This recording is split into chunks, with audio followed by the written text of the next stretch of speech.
also there too. So, Philadelphia was going to seize control of it and not let it go. They weren't going to let Memphis get back in it. But I think even more so on the offensive side of the ball, when Philly had the ball. Look, Steve Spagnuolo was very, very intentional in terms of trying to take Saquon Barkley out of the football game and saying, hey, look, we're just going to put him arm, of Jalen Hurts and make him win the football game throwing the football. And if we can do that, and he does win the game, we'll tip our hat. Well, they have to tip their hat tonight. Because they took Saquon out of this game, well, they held him on to 60-yard rushing. But Jalen Hurts, right from the get-go, was very, very sharp in terms of his ability to see the field, get through the first, second, third progressions, throw the football with accuracy. yo. In the second half, he started pulling the ball down and running it when he needed to. He wasn't one Yo, mistake. what's good? It's good. Let's get in here.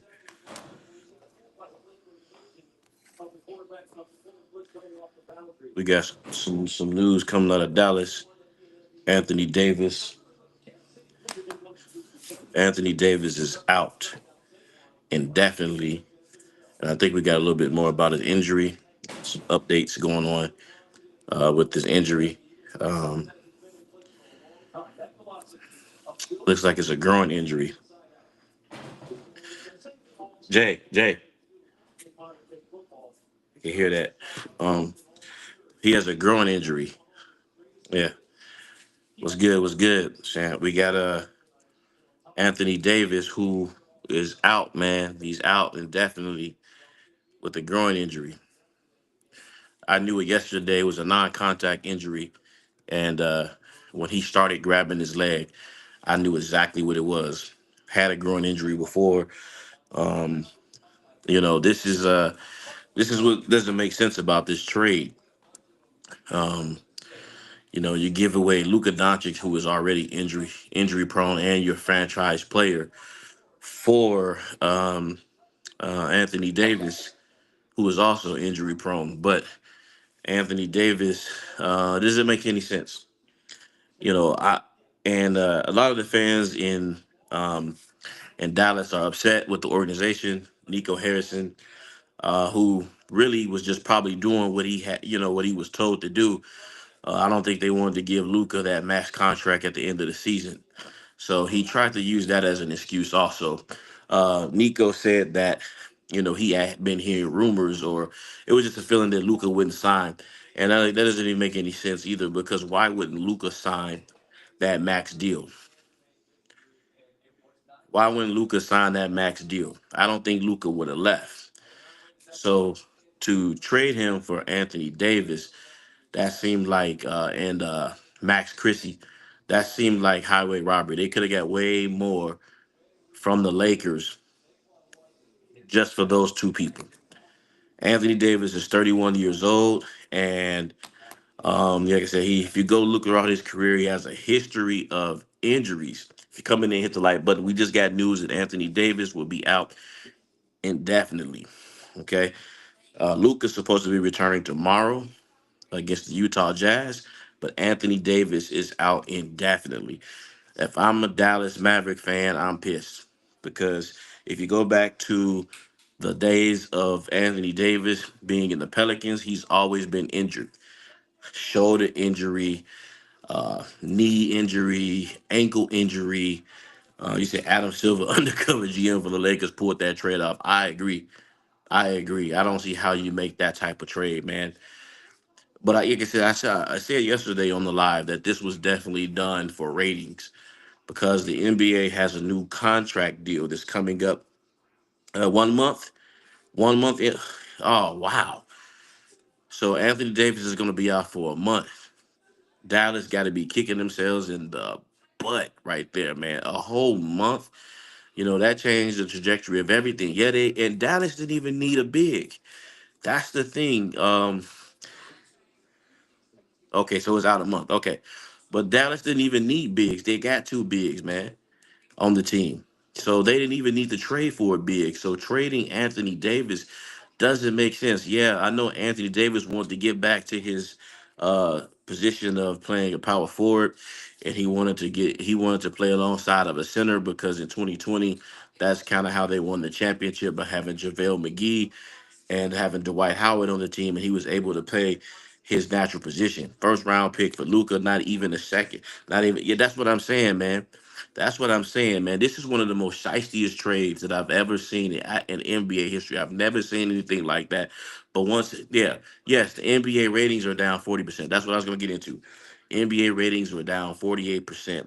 Okay. And so at the end of this season, the NBA TV deal is over with TNT. Okay. NBA TV deal is over with TNT, and they're going back to NBC. If anybody realize and understand anything about the history of basketball, it used to come on CBS.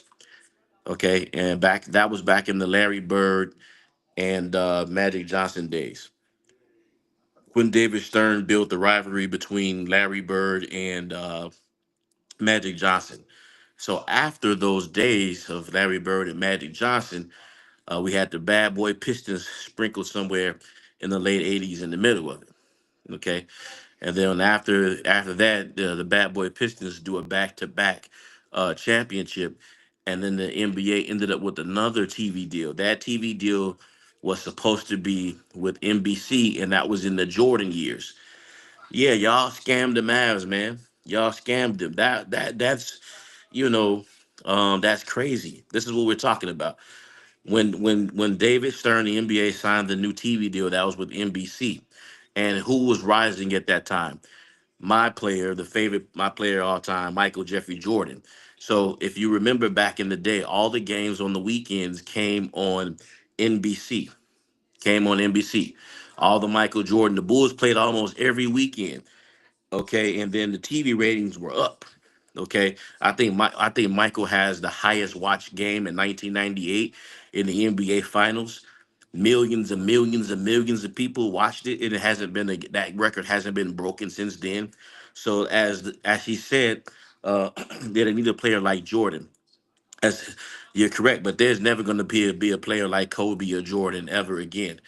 They're not gonna not the way the game is played today. So she's absolutely correct. Um, so the Lakers are the most historic franchise in NBA history. One of the most historic franchises, the Boston Celtics and the LA Lakers. Okay. The Boston Celtics just came off of winning a championship. And what happened was since the NBA ratings are down, this is under the LeBron James era. Uh, this is under the LeBron James era. Okay, the NBA ratings are down. So what they did was Adam Silver tried to do everything in season tournament. He tried to switch it around. He's even thinking about having 10-minute quarters, uh, a play-in tournament. I went to the in-season tournament, and the ratings were down with the in-season tournament. It didn't pan out to be Chef needs a butler.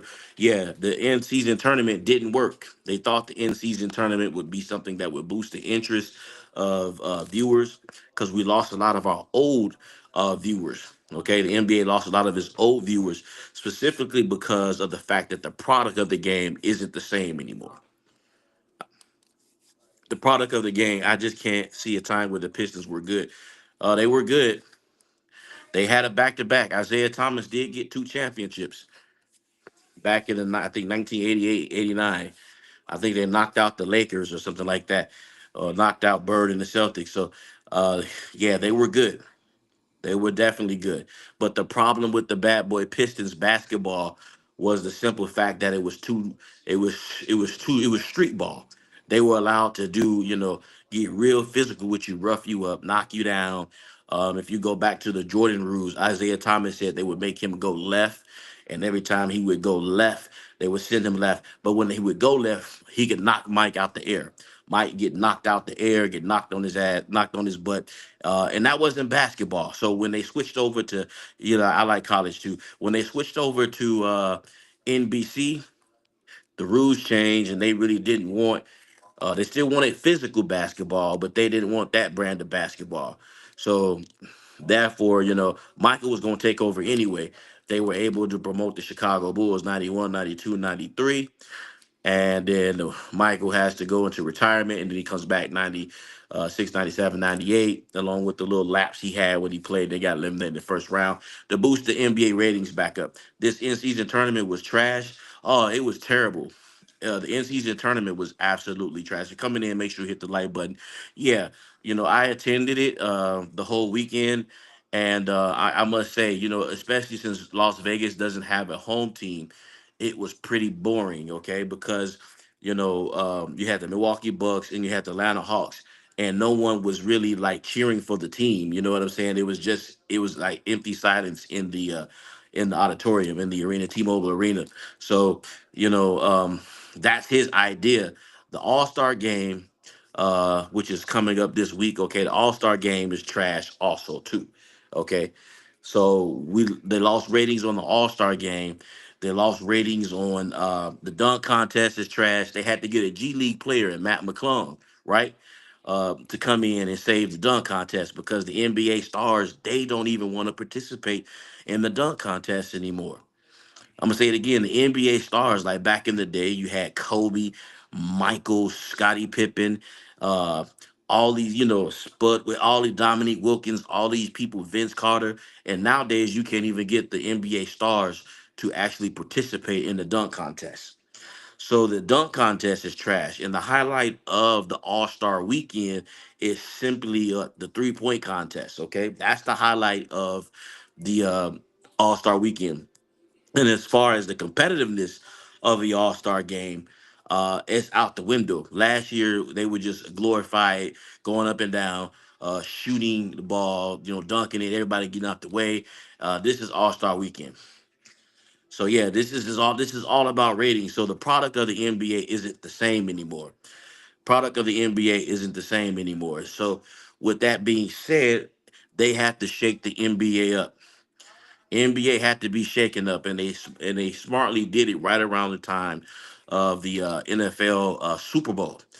Okay, they latched on. It was smart marketing. What they did was, to me, Luca gets traded. Okay, I feel like Dwayne Wade said, the billionaires of the NBA came up and devised a plan because this trade does not make any sense. I'm gonna say it again. The trade does not make any sense. You trade a franchise player, okay, who just took you to the NBA Finals, and the year prior, Luca took you to the NBA Finals. AD is out. AD is out. I think for a month with a groin injury. He's out.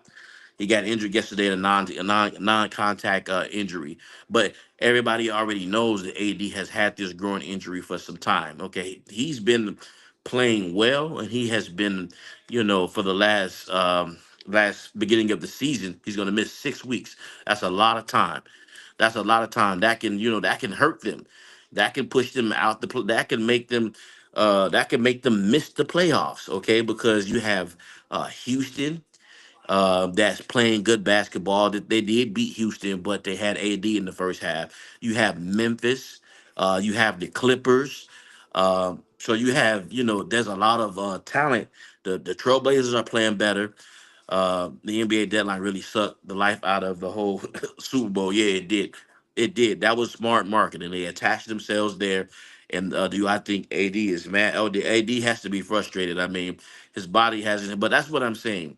Why didn't someone from the Dallas Mavericks, okay, consult with the physicians and all sit down and say, before we make this trade, we need to look at the fact that Anthony Davis is not healthy. Okay, he doesn't stay healthy. We've seen it, okay, throughout his tenure with the LA Lakers. He can't stay on the court for a whole season. So, with that being said, why would you trade your franchise player who just took you to the NBA Finals, okay, and then the year before took you to the conference finals, to the LA Lakers for Max Christie, okay? Uh, and Anthony Davis is 31, is injury prone. What team had the best trade? Definitely the Dallas Mavericks. The Dallas Mavericks had the best trade. Okay, they won I'm sorry, no, sorry, the Lakers. The Lakers won that trade. Okay, although Luka Dončić is injury prone himself, money always rules everything. Yes, okay. Luka Doncic is always injury prone himself. Okay, so but at the end of the day, he's an international sensation. This booster ratings, they paired him with LeBron James, and so now those tickets are gonna sell all throughout LA. You got my thoughts on the Super Bowl. Man, all good things come to an end. I think you know it is what it is. The Mahomes lost. I didn't expect them to go out the way they did go out. I thought that it would have been a better fight than what it was. It almost seemed like the Philadelphia Eagles knew every play that was going to happen before it happened, because I never seen Mahomes sacked so many times. I never seen Patrick Mahomes sacked that many times. So, it almost seemed like they knew exactly where they were going, what spots they were getting to. He was constantly under pressure. So they're going to have to make some adjustments. What I think about the Jimmy Butler Warriors trade, I need to watch one more game. I'm happy for Steph Curry that he does have some help down in the Bay Area. I'm happy that he's able to, because he couldn't do it by himself. Okay, it was no way that he was going to be able to do it by himself. Um, Jimmy Butler, they were down to the Chicago Bulls. I was a little worried yesterday. They were down 20-24, I think, and then they ended up coming back and blowing them out. So we got to see. It's going to be a matter of, can all these pieces for the Golden State Warriors stay healthy? We got to bring back Kaminga, and how does Jonathan Kaminga fit in with Jimmy Butler? Because that's another situation. So do I think the Warriors got better from a standpoint of where they were? Yes, they did. They did lose Andrew Wiggins, who was a lot younger, but Jimmy Butler is going to be more aggressive with his scoring. Do I think I think Luca is crushed. I think Luca did not expect to be traded, even though these rumors have been out since 2021 about him going to the Lakers. I didn't believe it because it just didn't make sense to me. Um, because the Lakers have had everybody, okay, come through there. Dwight Howard, Carmelo, Russell Westbrook. So it doesn't shock me because the Lakers always have a star on their team. Historically, they've always had Magic Johnson, Kareem Abdul-Jabbar, Shaq, Kobe, Pau Gasol. They've always, and so Anthony Davis, and now Luca is on the team. So it doesn't shock me at all that they have it, but it is alarming the way this trade went down. Okay, uh, the Lakers fleeced them. Two straight sacks on Mahomes is something I've never seen. Dude, two straight sacks. Yes, that was ridiculous, man. Um, there was one play where they rushed him and they actually made him fumble the ball. And I've never seen this with Mahomes, man. I've never ever seen he couldn't get off a pass, a long pass. The running game wasn't working. They knew their handbook right away. I wasn't worried at all. Jimmy's back. Ain't no way in hell we was losing. We was about to yeah, yeah, yeah, yeah, yeah, yeah. For the refs, brick layups and bad. Yeah. Okay. Yeah. Absolutely. I I actually see. I didn't know how it was gonna work because they didn't gel. Got to play. Jimmy was a little winded. He hasn't played in a very very long time. So I think he had about a month off. So he was gassed. He was winded, but he started attacking the basket, and that made difference. Steph Curry and Jimmy Butler are uh, definitely night and day because Steph is playing the three, and then shooting 3-point shots, and Jimmy Butler is someone who actually attacks the basket. Two straight sacks. Yeah, two straight sacks, but there was pressure on Mahomes the whole entire game. There was pressure on Mahomes. It was like they knew the plays too perfect, too perfectly, too perfectly, okay? I never seen that ever before, except with Tom Brady, okay? You know what I'm saying? I've never seen that before with the England Patriots, New England Patriots, where they actually knew the plays, but we called that Spygate. So I'm kind of wondering, was there some cheating going on?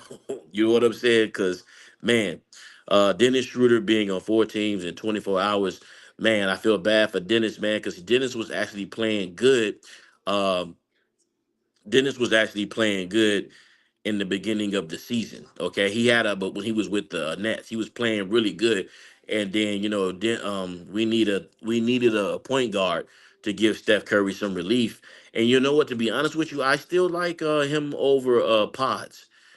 So I feel bad for him, man. I pause be missing free throws. My thoughts on the Knicks, man. The Knicks, man, they haven't won a championship in ages. Every time it seems like they have hope. I don't think they're gonna. Yeah, I don't think Carl Anthony Towns and Jalen Brunson are gonna get it done, man. That's just my thing. I think it's not that they suck. It's just that I don't think they're gonna get it done, man. I do not think Patrick Mahomes, and I'm sorry, not Patrick Mahomes. I don't think.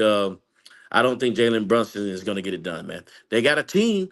They got a team, Cat, but they just, how do you lose to the Lakers? They lost to the LA Lakers without Anthony Davis. And you have a 40-year-old LeBron James on the team who put up, 38 or 40 something points. Man, ain't no way in hell, okay? Ain't no way in hell uh, that should have happened. The Knicks should have locked him up. It should have been uh they should have won that game. Carl Anthony Towns looked soft in that game. Okay, if you remember, it was the day of the Luca trade. He didn't attack the basket like he should have attacked it. It was just crazy. You see what I'm saying? He didn't attack the basket like he should have attacked the basket. And I don't know, man. So, I don't know, what's going to happen with the Knicks. I don't even think the Knicks will be able to get past the Boston Celtics. And I'm skeptical of the Boston Celtics this season, okay? The Boston Celtics live and die by the three-point shot, okay? Uh, they live and die by the three-point shot. And yes, that's their thing. They put up a bunch of threes and ain't so you ain't sold on the Knicks, all especially after they got Cat on the team. That was Minnesota Timberwolves' problem too. They traded him for Julius Randle. I don't understand that trade too. Austin Reeves dropped 42. And how many free throws did Austin Reeves shoot, man? Um, Austin Reeves ended up shooting 13 free throws. He's getting more free throws than LeBron and Giannis Antetokounmpo.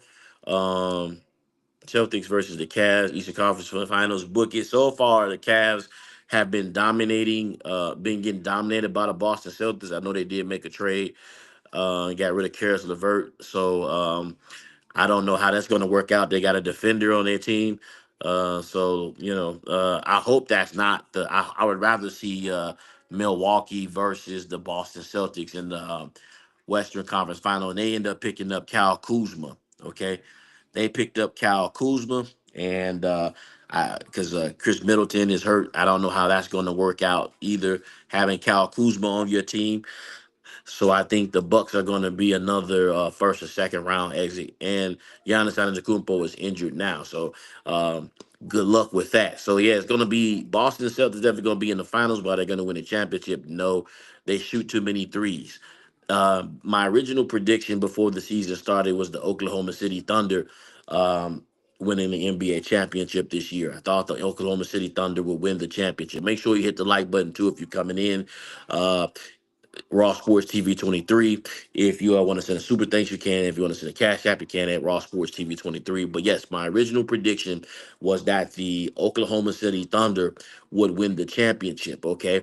But then things started to swing once Anthony Davis went over to the Dallas Mavericks because they looked dang good. The Warriors will get the seventh or eighth seed and make a surprising playoff run. I hope that's so. I hope that's so. I hope they could stay injury free. They got Quentin Post. LeBron Finals MVP? No, no, I don't think that's. You know what? The NBA is a soap opera, so I wouldn't be surprised. And that's the problem. That's the reason why I don't want the Lakers to go to the NBA Finals because if they did win, Luca's not gonna get any credit. It's all gonna be because LeBron James. Even though LeBron James haven't been able to get the Lakers there with Anthony Davis. Yeah, the Warriors being the seventh or eighth seed and making a surprise. So, like I said, the Warriors got Quentin Post. They got I like him. He's a good stretch five. He can shoot a 3-point shot, but defensively wise, he's no match for anybody like Anthony Davis because Anthony Davis was going at him. And I don't know what the Warriors' obsession is with Kevon Looney. Anybody know? They would not get rid of Kevon Looney for nothing. The Mavs always find a way to beat the Mavs plan is to win and play in and play. Well, yeah, I understand that too. But if Anthony Davis doesn't stay healthy, they're not going to win anything. And when is and it don't look like he gonna be healthy right now. NBA is trying to push. There you go. Yes, NBA. is trying to push the Lakers versus the Boston Celtics to the NBA Finals. I totally agree because when in doubt and anything fails with the NBA, when they have any type of problems, what do? They try to give us the Lakers versus the Boston Celtics. That's what they try to do. And that's not the answer that we're looking for. We want Adam Silver to fix the product, bring back defense, stop shooting up so many 3-point shots. I get tired of just seeing them run up and down the court and shoot 3-point shots. That's just ridiculous, okay? Seeing them run up and down and shoot up like the Boston Celtics put up. That's a problem with the game. Now, I believe LeBron James has been in Adam Silver's ear because he's talked about changing the game to 10-minute quarters instead of 12-minute quarters. I'm like, okay. Now the only thing that does is protect LeBron James's legacy because if you reduce the amount of time played in the game, then it's going to be harder for other people to break his records. And that's why I feel LeBron James is behind this. I'd rather deal with Kevon right now. Trace Jackson missed layups at the size. Yeah, Trace Jackson, man, they should have put him and packaged him in. But somebody, I don't know, is there anybody on the buyout market that they could get, uh, as a big? Because Kevon, like I said, man, he's clumsy, man. He's like a Bill Cart. He's worse than Bill Cartwright, man. Yeah, I don't like Kevon Looney as a big, going up against Anthony Davis, Giannis, or anything like that. And Quentin, yeah, he gonna knock down some threes and play his role, but he is not. The Warriors gonna play a lot of small ball. But let's say when you go up against the Cleveland Cavaliers and you got Jared Allen in the paint, who is going to stop him? Okay, it's not going to be Quentin Post. So they're going to have to, maybe they could do something in the buyout market and get a backup big, but that's if the Cleveland Cavaliers can get past the Boston Celtics. And if they do, Porzingis does not play your traditional big role. What he does, he plays, sort of similar to Quentin Post. He's looking to shoot a 3-point shot too, which is something that I don't like personally because the bigs like Rich Smith and everybody else back in the time where I watched the NBA in the 90s, Patrick Ewing, they actually played in the paint. Jimmy Butler is the what? Yeah, is the GOAT. No, he ain't the GOAT, but he is definitely gonna be a big asset if he can stay healthy too to the Golden State Warriors. Kevon problem is he's slow footed and they over used him since 2021 at the center position. But they had Bogut, JaVale McGee. There's even Dwight Howard they can go out there and get. Why not sign Dwight Howard to a veterans minimum? Because you got to go up against Nikola Jokic, to me, who's the greatest player in the NBA. The best player in the NBA to me is Nikola Jokic. But you know what I'm saying? That's who you need your big for to go up against Denver, boy. And because those boys are bad. Nikola Jokic can't be stopped. Now, my concern with the Denver Nuggets is they didn't make any moves. I think their GM is awful. They didn't strengthen their bench, and you're going to need to strengthen your bench because, like I said, all of a sudden now, the LA Lakers, now they got the refs on their side because it's Hollywood, so they're going to be calling all type of fouls. Okay, you're not even going to be able to breathe Steve Kerr syndrome. You're not even going to be able to breathe on LeBron James. You're not going to be able to breathe on Luka Dončić. It's going to be and then because Austin Reeves is getting 11, 12 free throws in the game, what do you think Luka Doncic going to get when he get out there? They will get all type of calls. Warriors did my boy Schroeder dirty. Yeah, I agree, man. But they had to do what they had to do in order to, get Steph Curry some help. I would have sent pods. That's my other question. What is the Warriors' obsession with Brandon Pozinski? What is their obsession? Hit the like button if you're coming in with Brandon Pozinski because Brandon, yeah, he can hit the three a little bit, but when he gets to the free throw line, like in the Lakers game, he missed. I think he was 2 for 6 or something like that, or if I'm not mistaken, I have the numbers, but he missed 4 or 5 free throws, and that changed the trajectory of the game because you got to knock down those free throws when you under pressure like that. And I don't understand that he can hit a three every now and then, but he can't shoot. The Warriors can beat they can't beat the rest. We just need to stop shooting dumb threes. Well, that's the thing. I'm glad they got Butler because that can bring balance because you got a slasher attacker that can get to the paint and can actually knock down shot. I mean, play in the paint. But Pods is Kerr's son. Uh, Pods is cursed. Well, he loves him some pods, man. He loves him some pods, but I'm not a fan, man. I think they need to trade Pod. Jokic, MVP. Uh, I think Jokic is going to get robbed of the MVP. I think they're going to give this MVP to SGA. I think he's going to get it. I think they're going to give it to SGA. Sabonis and Valanciunas playing together on the Kings. I don't really know what the Kings are doing, man.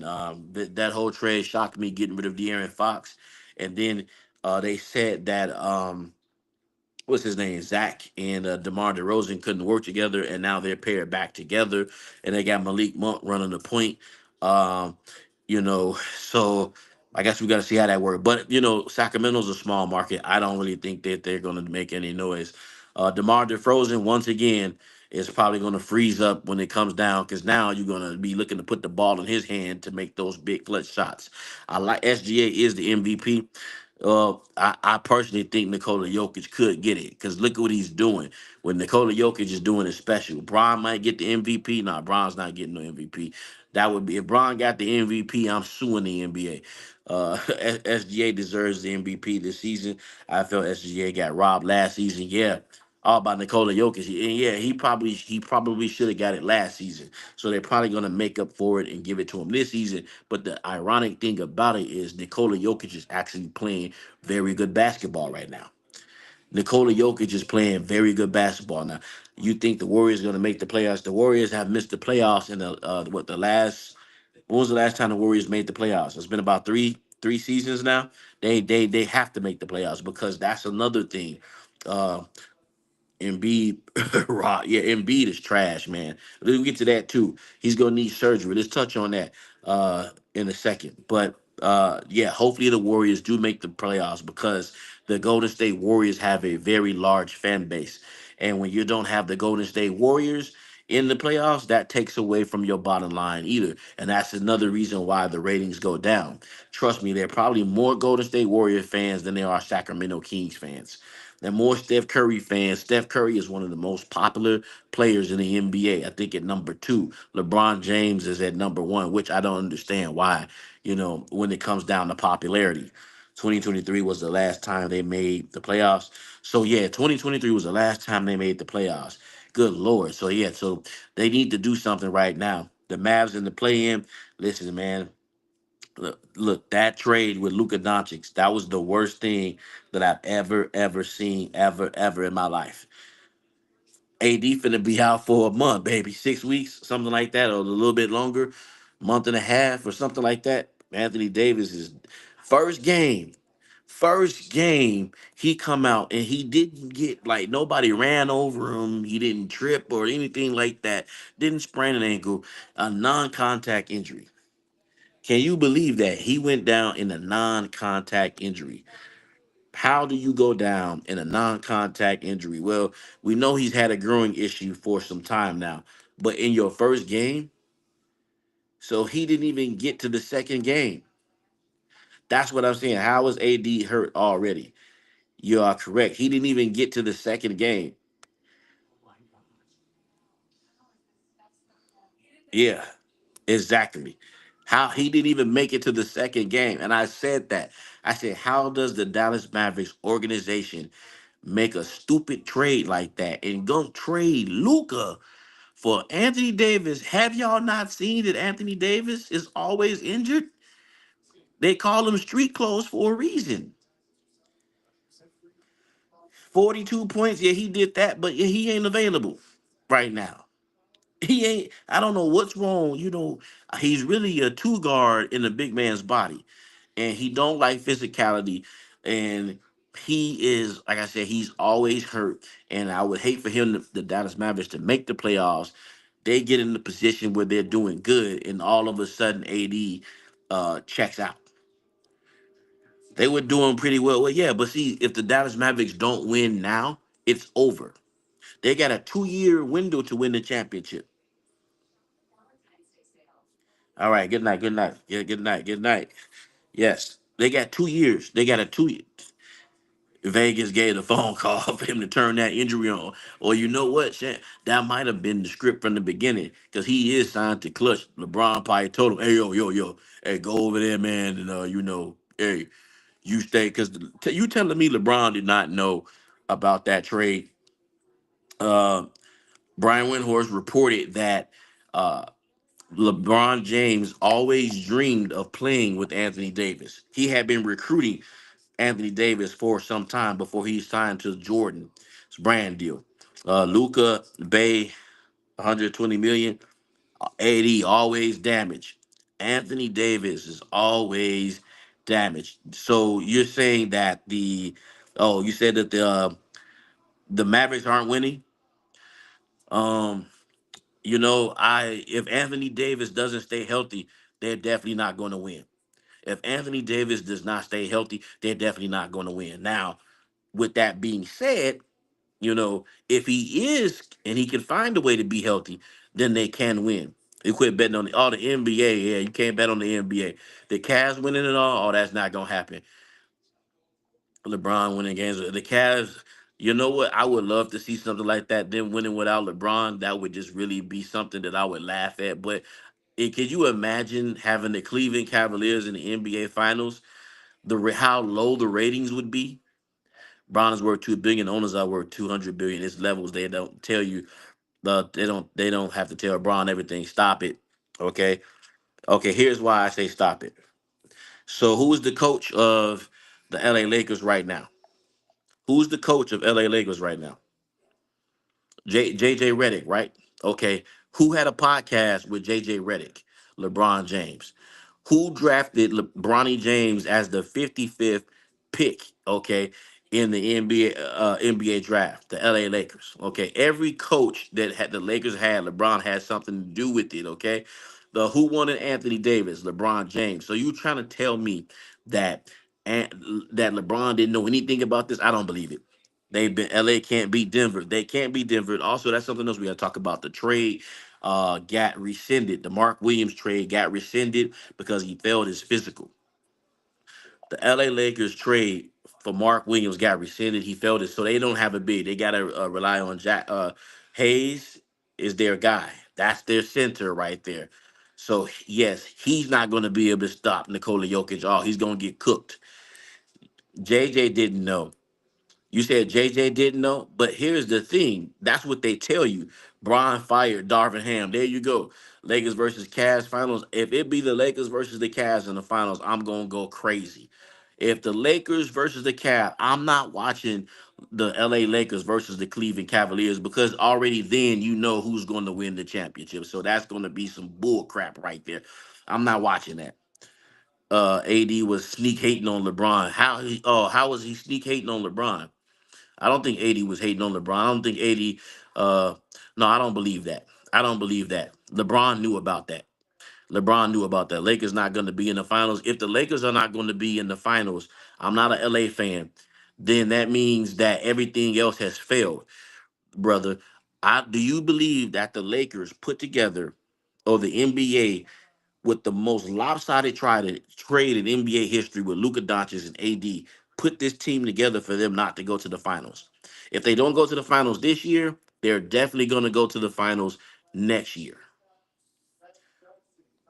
They're definitely going to go to the finals next year. I'm going to say it again.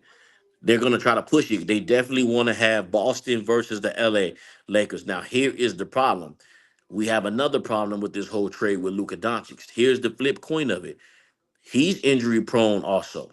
Okay. Luca hasn't played since Christmas either, right? So Luca's been injured also. GM made the trades. Luca's never played a full season due to injuries. Plus, he stays out of so that's another thing. So Luca's body can fail him too because Luca has a calf injury, okay, that he's always dealing with. He's always got back issues. Lakers somehow make it to the finals, bro. That's what I'm saying. Well, it may not be this season. I still think OKC, they're not better than OKC. They're not better than Houston. They're not better than the Denver Nuggets. And the Clippers got Ben Simmons, so the Clippers did some things also. They got Bogdanovich, they got him in there. So I think that can change the trajectory of some things also. Luka and the Jokic in Denver, dream team. Yeah, the Denver Nuggets don't have a bench. Darvin Ham was garbage, but he won the in-season tournament. See, so he wasn't garbage when he won the in-season tournament. Only team I see interrupting the league agenda is the Golden State Warriors and Denver. Those are the only two teams that can do it. They swapped. What about the Phoenix Suns? What you think about the Phoenix Suns? They, yeah, they said they swapped two handicapped players. That's a good one. I'm over here busting up laughing. You are correct. Both players are handicapped. Yeah, that's what I'm saying. So the Lakers are betting on Luca after LeBron retires. But here's the problem. I don't think Luca's body is going to hold up like that. I think the game is just not. He's not built that way. Yeah, Luca is 25. OKC looks like a champion. Yeah, OKC definitely got to do it this year because if they don't do it this year, they definitely going to try to get LeBron versus Jason Tatum, a 16 point guard being a mismatch for. Yeah, but the only problem with Ben Simmons is Ben Simmons, he can't score. He can't shoot the ball. And here's my problem. How do you pair Ben Simmons with James Harden on the court? How do you put Ben Simmons and James Harden together? Now, Ben Simmons can play some good defense. That was smart on LeBron James. So you can use him on LeBron when you guys play if they're anticipating playing the Lakers. Okay. And then you got Kawhi. So you got bodies you can throw at them. But other than that, James Harden has the ball in his hand majority of the time. He's the one that's running the offense. James Harden is the one that's running the offense. And one of my problems with James Harden is when James Harden is running your offense, the ball sticks. He doesn't move the ball around enough. So that was something that happened in the last game with the Lakers. There's no way the Lakers should have beat them. If he doesn't take care of himself, LA will ship him out like AD in another 5 years. But that's going to be the laughing stock of everything. Point guard Harden got traded for Ben already. James Harden didn't get traded for Ben, right? They didn't change. They didn't trade. They picked up Ben, but they didn't trade. They didn't trade Harden. I didn't see that. Timberwolves versus the Rockets playoff matchup would be with feed families. Uh, well, listen, the Timberwolves ain't what they were last year. Ant Man is good, but he ain't gonna be able to do anything without Cat. That team had some dogs on it last year, and you gonna trade and get Julius Randle? How you gonna trade and get Julius Randle? How are you? They tried Harden and Simmons in Brooklyn, it didn't work. Yes, they tried Harden. That's what I'm saying. Both of them need the ball. Nets traded Harden for Ben Simmons to the Sixers. Something will happen. Let me go ahead and look at the. Let me look at this right now. James Harden. Maybe I missed something. Maybe I missed something. Uh, okay. No, I'm still looking at it now. Harden's still on the Clippers. He's still on the Clippers. Zoom box, yeah, they shoe box. I call them Zoom box on that team. Ben Simmons, Boyan Bogdanovic. They got rid of Terrence Main, so Terrence Main is no longer on the L.A. Clippers. They traded him away. Yeah, they traded him away. I don't see how like I said, man, the Clippers got to do something. Conley is old. Rudy is no good. Ant needs some help. Well, why would you trade away your help? Why would you trade away your help? Because Cat was the help. And that just weakened the Western Conference because Julius Randle can't go left, right? He only goes right. He holds the ball too entirely long, and that's their problem. That's their problem. So if Julius Randle is going to stop them, man, that's their issue. But between Minnesota Timberwolves and the Dallas Mavericks, I don't know which one is the more crazy, okay? Because the Dallas Mavericks has a history of doing some crazy stuff. Did they get rid of Brunson? Also, so you're gonna get rid of Brunson, you're gonna get rid of your franchise player. Come on, cap space. Oh man. No, Cat was a very stupid move, man. Cat was a very, very, very stupid move, man. Cap, yeah, no, Cat Carl Anthony Towns to the New York Knicks, man. And now look what is the seed? Minnesota's what they about the seventh or eighth seed, something like that. Come on, man. Now this is all coming from the new CBA deal, yeah, because the collective bargaining agreement, you can't have all these. Yeah, you're right. Yeah, that's why that collective bargaining agreement was really targeted towards the Golden State Warriors because they didn't want the Golden State Warriors to win no more. But some kind of way, the LA Lakers can get all these players on their team. Some kind of way, the LA Lakers can get all these players on their team, and stack the deck, but they don't want the Golden State Warriors winning because guess what? The Golden State Warriors interrupted their plans with LeBron James because LeBron, they wanted him winning in the finals, and when KD went over to the Golden State Warriors, that changed everything. Randall was ass. He doesn't help much. Yeah, yeah, yes, and he's terrible. And all he does is stand around the 3 point line. He want to shoot threes. It's like, dude, work on your game, man. That's one thing I miss about Kobe Bryant, man. I wish the teachers of the game were still around, like Kobe, because Kobe he needs someone like Hakeem Olajuwon or Kobe to teach him how to play in the post, man. Help him develop a left hand. Ben will eventually start over Harden, giving us a 16 player with our new addition plus 7 for Zoo. And we have a chance to play. Well, yeah, the LA Clippers are going to have to maximize their time right now because guess what? Kawhi can't stay healthy either. So if they don't, those knees may go out. Lakers is unexpectedly has a winning record. Yeah, it's a little suspicious, All of a sudden the Lakers were trash, and all of a sudden they can win without Anthony Davis. I'm just gonna sit back and try to watch and see where this goes because I don't know, man. I don't know. All of a sudden the Pacers they were able to blow out the Pacers. They were blowing out on the Knicks and stuff like that. This just seems too weird, man. Uh, they need a center. They trying to set up LeBron to win one more before he retires. For what? We don't want to see LeBron James in the finals no more, man. I'm tired of that. We had that. Listen, I don't want to see that. I don't want to see him get to the finals. If they win a championship, let it be with Luca by itself. They think we want to see LeBron. They are doing everything in their power to stop Steph Curry from winning another ring. Oh yeah, getting KD, yeah, they Adam Silver, yeah, they're doing everything. I totally agree with you on that one. I totally agree with you on that one. Possibly Luca and LeBron can work out to maybe make a long playoff run. Yeah, hey, you know what I'm saying? That's possible. Steph is washed. I don't think Steph is washed. Steph didn't have enough help. LeBron and the Lakers can get all the help, but the Golden State Warriors can't get any help. I'm gonna say it again. LeBron and the Lakers can get all the help because when he's losing, they don't have enough help. It's always he needs more. You had a top 10 player in Anthony Davis that was playing like an MVP, just dropped 42 points and 10 rebounds, and you trade him.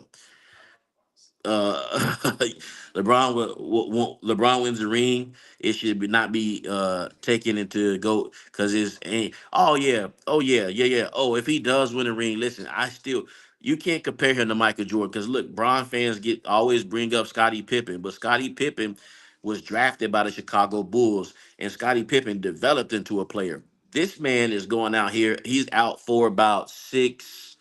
Anthony Davis is out for about 6 weeks.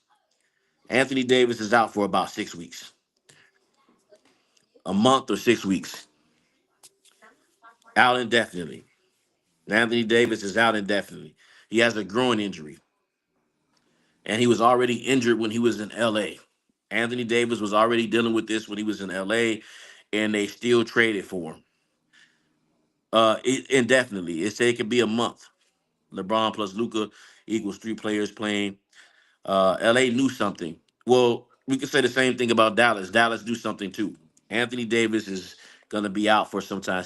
Yeah, that's bad, man. That's really bad right there. That's why I said, why would you make that trade? Because they pulled him from the game because he got injured. He had an abdominal injury. They said he had a lower body injury before. So why would you trade your franchise player for a player who already is injured? That doesn't make any sense. They just for Mark Williams, they just turned down the trade, okay, from the Charlotte Hornets because he failed his physical. So he failed his physical. So why would you trade Anthony Davis, okay, and pick him up and put him on your team knowing he's injured? That's if that ain't the worst management ever. Come on, man. Lakers better pray they don't match up with the Nuggets. Oh, if the Lakers match up with the Nuggets, bye bye, because they didn't get a center. That just fell through right there because we told you this guy stays injured. Everyone is hyping up Kyrie and AD, but they are very injury prone. Yeah, you are correct. Hyping up Kyrie and Anthony Davis and get they're very injury prone. You're absolutely correct. So if they can stay healthy, we saw what they did to the Houston Rockets. They'd be nasty. He had 24 in the first half.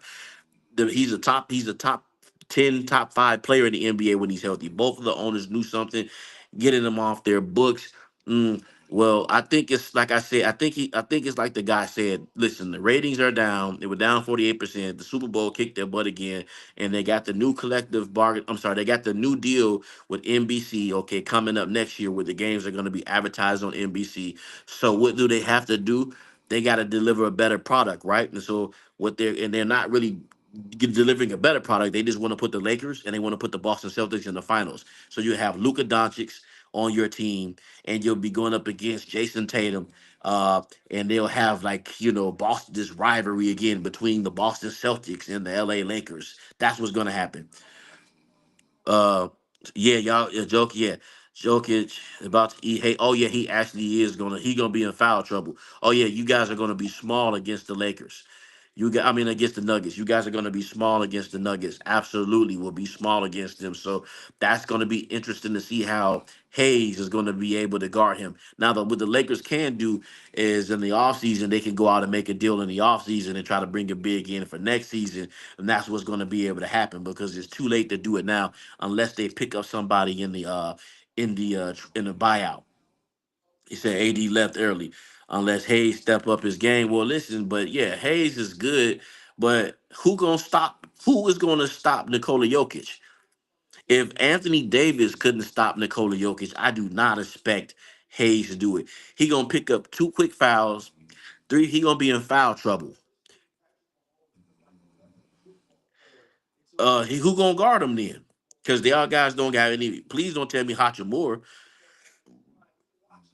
Do I believe that LeBron and Luca can play together? Who's gonna take a back seat? That's the question because Anthony Davis was supposed to take over this team, but Anthony Davis is not the person that's bringing the ball up and down the court. That person is LeBron James. The offense runs through LeBron James, and LeBron James was putting up so many shots. You know, there were times in the second half where Anthony Davis didn't touch the ball. Won't change it in the summer either. It could change in the summer. There aren't any good bigs on the market. Won't change that in the summer. I don't know. They're gonna have to get somebody because if they don't get a big, they're gonna be weak in the interior in the paint. So yeah, I mean, you know what? I don't know how they're gonna coexist. It's gonna take some time for them to learn, and you can't teach an old dog new tricks. Okay, so LeBron is used to playing it his way. I don't see how Luca's gonna play the wing, play the passing lane. How he's gonna be able to play off the ball. I don't. Is he gonna stand around and be a spot up shooter? I don't see how that's gonna happen. Nico Harrison should be fired. Oh yeah, I just mentioned that earlier. I said Nico, boy, he better watch it. They own him. I saw it on the news. They protesting. I heard that Nico has to hire security, extra security because he's been threatened. Because he just literally lied to everybody. Does Luca look fat to y'all? Does Luka Doncic looks fat? He said he was out of shape, all this other kind of stuff. He's fat, you know what I'm saying? And they were just disappointed. How can you be disappointed when someone who just took you to the NBA Finals? Do I believe the Lakers can win against the Nuggets if they try to beat them at the perimeter rather than the interior scoring? No. They would have to shoot the hell out of a three. Now, they don't, like I said, the Denver Nuggets don't really have a bench like they did, but, they got some 3-point shooters also. I don't believe they're going to be able to outshoot them. No, I do not believe they're going to have to go crazy. They're going to have to go crazy, and it's not going to happen. In season, he is a 3-point MVP ladder. He has a talent to be number one, but he is mentally yet. Do you think the Lakers get more time to no, they're not. Oh no, they don't. No, they don't. The mark trade is done. The trade deadline happened. The only thing they got right now is the buyout market. They couldn't renegotiate the deal because the trade deadline happened already. So they couldn't renegotiate the deal. The Mavericks set themselves back a decade. You are absolutely correct about this. The Mavericks just destroyed their one of the trainers quit today. I also read that too. And they literally set themselves back a decade because Anthony Davis is not going to hold up. So yes, you are definitely. And Kyrie Irving is older. Come on, man. How do you do something like this? Mavs can now waive AD, increase their. Oh, they're not gonna waive AD. They got to stand behind this. Cause who you gonna get if they waive? If they waive AD, who you gonna go after at this point? It's over with. Charlotte screwed them hard. Well, yeah. Oh, but oh boy, he's been hurt. I think he played a total of what 60 games in the last 2 seasons together combined. So yeah, I don't think yeah. Yeah.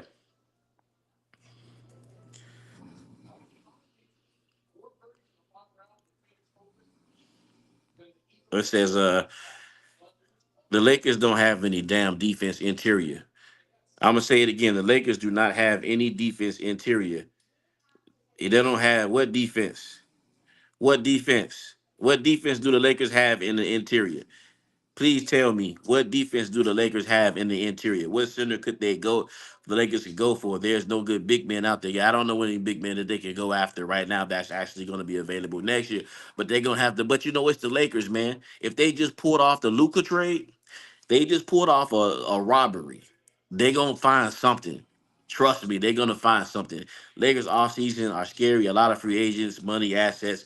Yeah, so they're gonna probably try to get busy in the off season and try to do something because what? How many more seasons is LeBron gonna actually play? I think he said they're gonna win, they're gonna play one or he was gonna play one or two more seasons. So I guarantee you that he's gonna probably try to come back and play next year. And I believe that's his last season. So they're probably gonna try to get him to the finals. They should sign Howard, man. I think Howard is done. I think Howard is done. Dwight Howard had I watched on a podcast recently that he made some political statements, and the NBA called him concerning Gaza about it, and therefore this could be a reason why they're not letting him back in the NBA. He tweeted "Free Gaza" on on his Twitter account, and I think that he said Adam Silver called him and they had to, tell him to take it down. They didn't want any political, uh, you know, things going on, and so that could be it, man. He had a lot. He's not coming back. Uh, Luca was absolutely no defense neither. Yeah, yo. So you're correct. You are correct. Luka Doncic and LeBron James are terrible when it comes to defense, especially at this stage of Luca's career and LeBron's career also. So what's going to happen when they go up against teams like the Houston Rockets that push the ball up the court, Sacramento Kings? What's going to happen when they go up against Morant? Okay, what's going to happen when they go up against Morant? Okay, they don't have no big, and then they're pushing the ball up the court. You think Luka Doncic is going to stop them? You think LeBron going to stop these young defenders? No, he going to be gassed. So that's what's going to happen. He said, but can they get Zumbot? No, they're not. The Clippers are not going to get rid of Zumbot. You see the way he played against Anthony Davis? Ain't no way in the world they're going to get rid of Zumbot. That's not going to happen. Uh, but the Lakers don't have any interior defense right now. The Lakers don't have an interior defense. They got Hollywood, the refs, and that's pretty much it. So they're gonna be getting a lot of whistles. Okay, anytime Austin Reeves is going to the free throw line, 11, 12 times a game, and every time Austin Reeves goes to the paint, he always flops. He always flops. So he's going to start getting a lot of calls. Luca is still better defender than LeBron right now. Well, that's one of the issues with Luca. Okay, that's one of the things Dallas said that he was lazy on defense, and he was lazy on defense. So I don't even know if he's a better defender than LeBron right now. Luca don't want to play no D. Only thing Luca want to do is score the ball. Man, if you think Vando gonna stop Morant, man, you've been smoking something. Who gonna stop Edie? Who gonna ain't nobody gonna stop him. Who gonna stop Jackson? If the Nets continue to build, I can see Clayton and Johnson being shipped to LA or Wendell Carter if Magic don't have a good year. That could be possible. Denver might sweep the Lakers again. I don't know if they're gonna sweep them. I say maybe 4-2, 4-1, 4-2. I don't think it's gonna be a sweep. I think they're gonna try to make it look interesting, but I think they will go home. I don't. There's no answer for Nikola Jokic. Please don't tell me Vando or Rui or Jackson Hayes can stop the greatest player in the game right now, Nikola Jokic. I'm gonna say it again. Nikola Jokic is the greatest player in the game right now. The Denver Nuggets might sweep them again. That's bad. LeBron has all six. Luca has zero. But yes, LeBron has six all defensive teams past tense. He ain't been playing defense like that lately, okay? And I know y'all gonna say he's 40, but listen, if you can't provide those services, don't be on the court because people gonna blow past him. When Morant see them, boom, he gonna go straight past him, okay? And Brian go when he see Luca, ISO, ISO. ISO. I'm taking Luca straight to the paint. Okay, that's what's gonna happen. Now on the other end, Luca is a big body. He get that ball. He gonna try to pull up a three. He gonna try to score. That's what he gonna try to bring you. But at some point, someone got to play defense. 25 from AD, 25 from AR, 25 from Luca, and 25 from Connect. If I'm Dalton Connect, I don't want to play for the Lakers right now. Cause you traded me, so you let me know you didn't even want me. But no, Dalton Connect not gonna give you no 25 a game. That's not gonna happen. Dalton Connect not gonna give you 25 a game. That's not gonna happen. But what kind of lie are they gonna tell Dalton Connect? You just traded me, okay, away. And now all of a sudden you want me back because he failed his physical.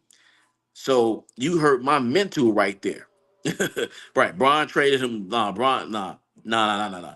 So you probably can get 25. You could probably get 25 from Luca, and maybe you get 22, 23 from LeBron, 24, something like that. Because it's easy to score in the NBA because there's no real bigs outside of the fact of Luke, the Greek, Embiid. Embiid is injured. Okay, they said he's going to have surgery again at the end of the season. If I'm the Philadelphia 76ers, I'm parting ways with Joel Embiid. They need to not trust the process no more. That process is done. They need to get rid of Joel Embiid. It's over with. Joel Embiid needs to go. Joel Embiid needs to go. Okay, he's hindering them. He can't play back to backs. Philly should have won a championship by now. They got all the talent in the world. They got Paul George, Tyrese Maxey. What's the other kid, man? Can't think of his name. But Dalton Connect was better than most lottery picks too. Dalton Connect was balling for them, and they traded him away. And they needed it big, so they did what they had to do. However, you know what I'm saying. With that being said and done, yeah, you did what you had to do. But you gonna trade me, and then all of a sudden, your boy, your partner failed the physical. Now you want me back. All of a sudden, now you want me back. I gotta come back to the team. And B isn't the leader either. Yeah. Kelly Oubre, him and Kelly Oubre just got into it. Joel Embiid and Kelly Oubre just got into. I believe Luca and LeBron won't be as bad as we think. I mean, they may not be as bad as you think, but somebody gonna have to play without the ball in their hands, okay?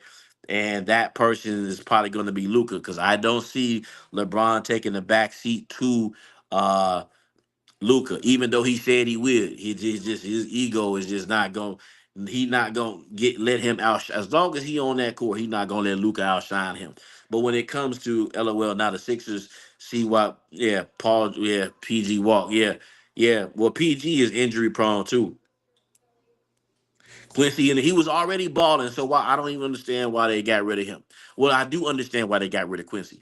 The reason why they got rid of Quincy was because they wanted to elevate Bronny James. Okay, so Bronny James needs a roster spot, and he's been playing a little bit better in the G League against some of the worst teams. But I still don't think Bronny is ready, and so Quincy can't outshine Bronny. Imagine if they would have gave Quincy some playing time, and now he outshines Bronny James.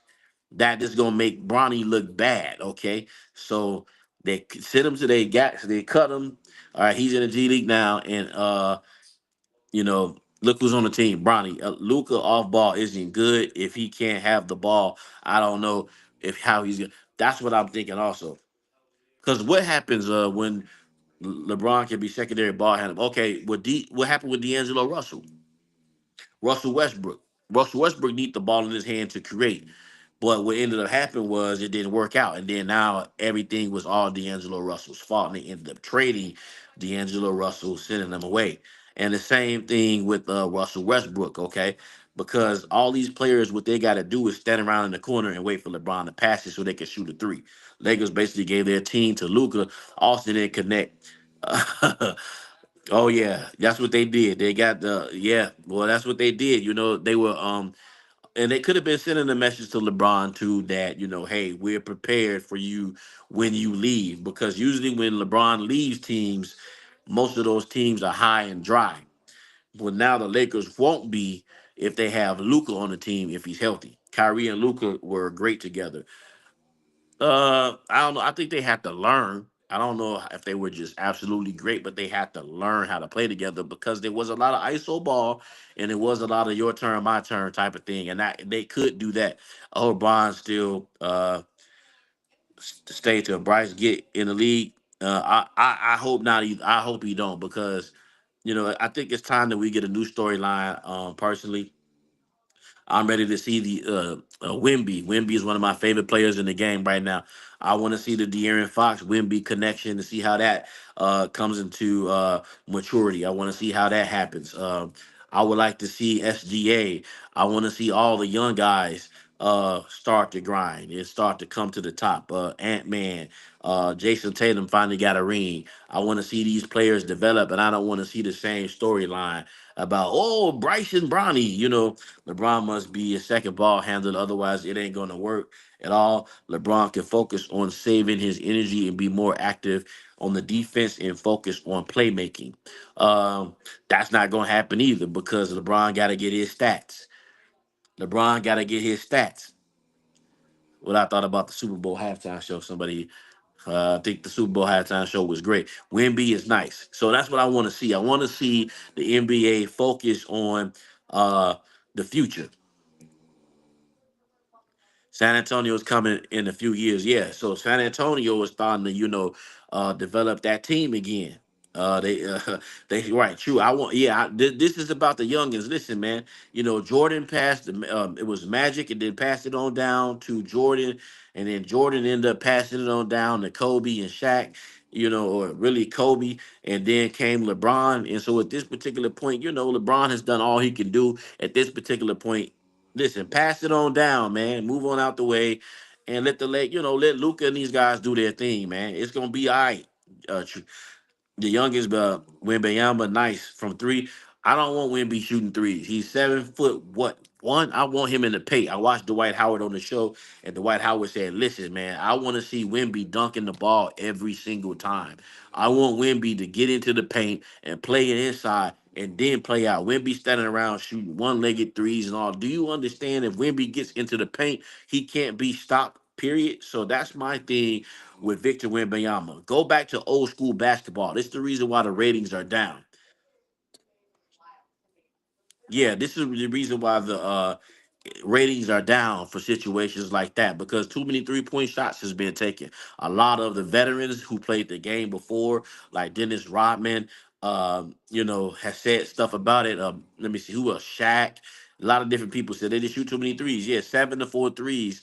I think the Boston Celtics had a record amount of threes they made in the game this season, but when Boston beat to the Lakers, I hope nah. Well, they not. He ain't gonna never play. Him and LeBron gonna fight. He gonna fight with somebody. Um, that's my issue, man. It's too many 3-point shots being shot, man. When Boston played against LA, they this season they shot too many threes. That's why they lost the game. And why is it that Jason Tatum, who got the athleticism of a guy, can get into the paint anytime he wants, is shooting all these threes? Wemby needs to mix his game up with both. Oh, that's what I'm saying. And then Jalen Brown. These are players that can attack the basket, but what they do is they stand around and wait for the 3-point shot, or they want a 1-2 dribble, and then they want to step back, and then they want to shoot a 3-point shot. NBA players say he's taller. He's listed at 7'3". So if you 7'3", I do not want to see you standing around the 3-point line. What I want to see you do is get the ball in your hand, and I want you to make inside interior buckets. True, jacking up a lot of threes, not basketball, not even for us. Yeah. Oh yeah, that's what I'm trying to say. So in the All-Star game, we see the same thing.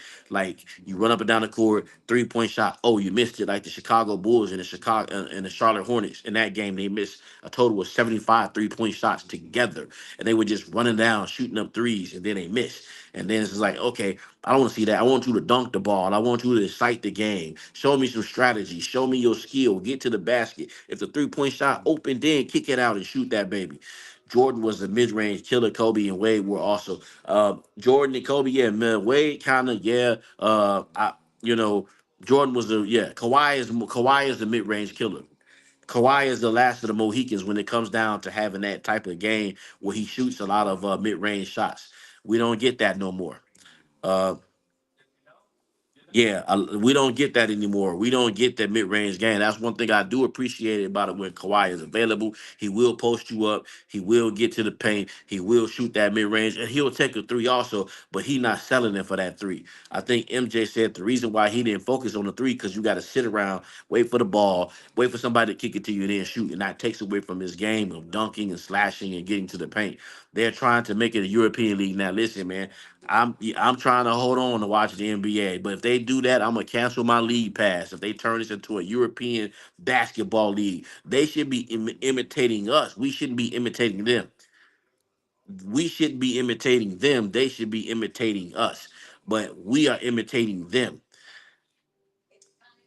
That's how Toronto run against Golden State. Well, when Toronto beat Golden State, I'm sure they probably would have only won the game if Kevin Durant didn't tear his Achilles.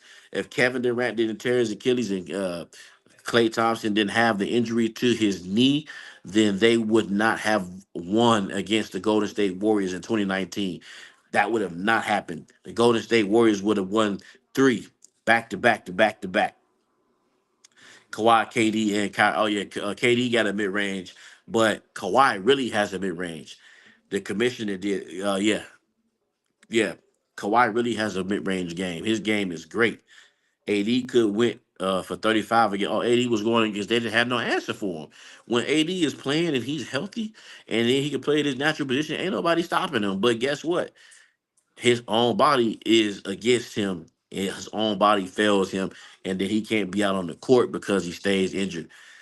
Uh, Giannis need to come to Golden State. That's what I want him. The whole team was hurt minus Draymond. The NBA is entertainment, but we follow it like every team is a church. Yeah, I mean it is entertainment business. That's why the Luka Dončić trade happened. It makes no sense, but they entertaining us right now. That's what's going on because guess what? They weren't entertaining us. The game was being, devalued. It was going down, and now, they mixed this up because they want to entertain us and keep us glued to it to see how Luca's going to work out with LeBron James. So this, yeah, it is an entertainment company.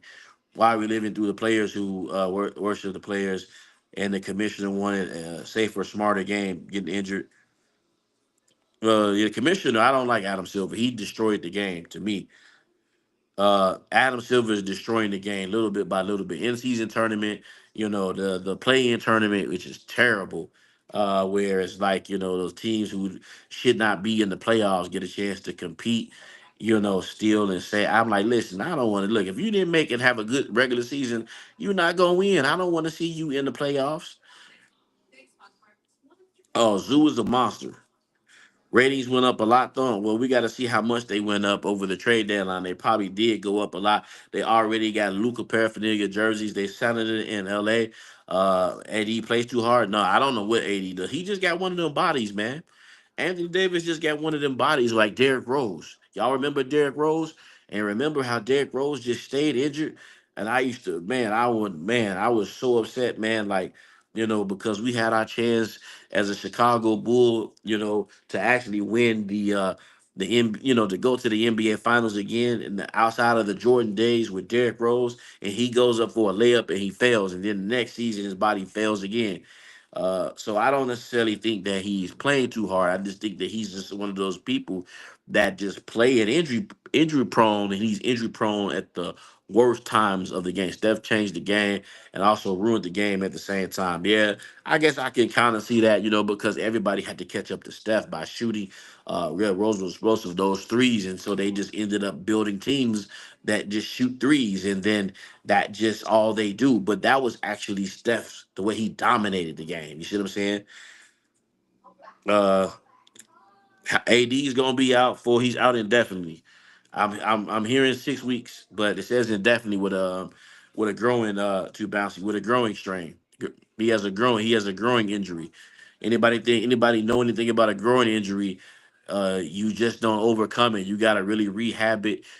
Take some time because he makes the wrong turn. It's just going to aggravate it and come back. And it was non-contact. So, with that being said, they're gonna have to really monitor that because it can flare up anytime, and then that could really haunt the Mavs. The Mavs are cooked futuristically. They got a 2-year window to win this championship. If they don't win a championship in this season or next season, it's done because how great Steph is at threes. Coaches expect everyone to shoot threes, even though centers are like, oh yeah, well they mimicked the game after Steph. Okay, they tried to mimic the game after Steph, and they thought that everybody just want to see people shooting threes. But what happened is you got a player in transition on the fast break. He pulls up, shoots a three, misses it. It turns into a rebound. Other team is up getting a dunk, and that's boring. I mean, it's about time people realize threes is more than a two, but they ain't playing right. Well, yeah, threes are more than the two, but when you're missing a whole bunch of threes, what are you supposed to do? Not keep shooting them. You go to the basket. You attack the basket. That's what basketball is about. You get to the paint, then you can. AD is out. AD is out. He's yeah, growing injury, man. AD is out with a growing injury. He had this injury before with the Lakers, so this is not the first time that we're hearing about this. I don't know if you remember last season, and he went down with a groin injury, and they had to rehab it. So this one is serious. It's a serious groin injury. He's out for a while. Yeah, it's nothing to take lightly because it was Chris Paul. And Chris Paul had this happen in the Phoenix Suns versus the Milwaukee Bucks, and it took Chris Paul out. Chris Paul had this same injury. AD is going to be out indefinitely, so they said it could be a month. Missing dumb threes and committing dumb turnovers. I could, yes. Jokic, yes. So guess what? If the Dallas Mavericks got to play Nikola Jokic, night night night, they going to sleep. That's it. If they got to play Nikola Jokic, they going to sleep. It's over with. If they, because who gonna stop Anthony? I mean, well, they still got a center, but they got to worry about now being in playoff position. But if your best player is Anthony Davis, this is what y'all traded for. You guys traded for Anthony Davis on your team, and so now you got to live with his body failing. Also, he interviewed and said it's nothing serious. Oh, I saw it, but that's what they got to tell you. That's what they got to tell you because they don't want the Dallas Maverick fans to be alarmed. They don't want the Maverick fans to be alarmed. You just traded your player away. So if you tell them this is serious, then they're gonna be really going after Nico. They're gonna really go after Nico if you tell them that it's serious. But it is a groin injury is serious. What grade of the groin injury is it? Okay, is it a pull of 1, 2, or 3? And if he's going to be out for some extended period of time, like they're saying he is, it could probably be a grade 3 strain, which is going to take a month to some weeks to actually heal. That's what's going to happen. It's going to take a month to some weeks to actually heal, and he can't be rushed back early. You know what I'm saying? So this is really bad for the Dallas Mavericks. This is what they're going to have to look forward to. Anthony Davis always hurt. Anthony Davis, always hurt. That's what they're gonna have to look forward to. And you know, but definitely means completely out. He's completely out. But I'm just saying that there are rumors running around because if you look at the time frame for a groin injury, depending on what the grade is, it can be anywhere from 2 weeks to 4 to 6 weeks. But with that type of injury, you saw him reach down and grab his groin, and he just fell out on his own. It's going to take some time to rehab it. Our shooting rapid is 7 foot Zoo who controls rim. Well, you know what? I hope Zoo don't play as soft as he did against the Lakers. Because that last game he played with against the Lakers, I wanted to run Zoo off the floor. Look, you 7 foot dunk the basketball, always damaged. Yeah, he's always damaged. Anthony Davis is always damaged, man. It's never a time where it's just like, man, we knew. How could you invest in that? Someone needs to go, and they need to really, really see what the Mavericks were thinking to actually make that trade. Yeah, they want to keep it down because imagine if Mavs can reach the finals this year, not with Anthony Davis being hurt, but imagine if if they come out and say, "Ooh, this is a serious injury. Anthony Davis is gonna be out for a while after you just traded away your best player." Man, please. At least they got Chris. Christie can ball, but that don't matter because your whole team is going to be constructed around Anthony Davis. But that's up tempo, harder to feed. Yeah, how long is Harden gonna hold on to the ball? How long is Harden gonna hold on to the ball? Because he be holding on to the ball for like Jesus, like too long. He don't. The ball sticks with Harden. You see what I'm saying? If the ball moved around because he's another person that the ball sticks with, and you can't have the ball sticking with you because you become predictable. You need to utilize Norman Powell. You need to utilize the things that you have. Norman Powell has been playing out of his mind this season. Oh yeah, that's what I said earlier. Nico got threats. Nico got threats, man.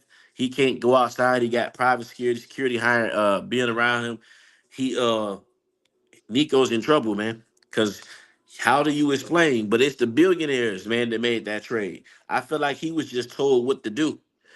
Luca's gonna prosper here in LA because they're gonna give him TV commercials, all this other kind of stuff. He gonna make money on the back end. So Luca's gonna be straight. They're gonna be able to make up money until Ben gets there. Man, we got to see what Ben gonna do because sometimes I feel like Ben Simmons, his confidence is shaking. Did Mark Cuban sell the Mavericks? Mark Cuban did not sell completely. I think he has about 20% ownership in the Mavericks, and I think someone else owns the other percentage. I think it's the Addison family. The Addison family owns it. Oh yeah. So and they're older. They're older. So you know I just don't know. Mark Cuban said he would never trade Luka Dončić, so this was definitely something that he probably didn't know about, or probably was behind his back, or something like that.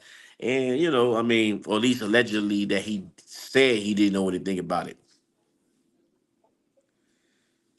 Yeah, Harden is a champion. Kobe spoke on this part ownership. Yeah, so yeah, he got a small stake in still the organization. He got a small stake in the organization still. But he claimed he didn't know anything about the trade. And like I said, this is the most lopsided trade I have ever seen. I've never seen a trade like this. But guess what? It's all 51% or more. Okay. I thought it was 27. I thought the Allison family owns 76%. And I think you're right. He owns 17%. It's about 17 to percent of it. The Addison family he sold it to, which is some billionaires who live in Las Vegas, they actually own the majority stake of it, and they're older, way older than him. Oh yeah, he's been getting death threats. If you do a chance, go to YouTube and look at the protests today. Look at the protests that happened in Dallas today, yesterday, before the game. There was people lined up protesting, against the Luca trade, because we know what time it is. Like, as you imagine, let's hypothetically say that Luca gets traded to LA, the LA Lakers win a championship. How do you feel mentally as fans for you know what I'm saying? How do you feel in that situation for your ownership that got rid of him? You said they're really racist in Dallas. I've never been in Dallas. I couldn't imagine, and I wouldn't be surprised.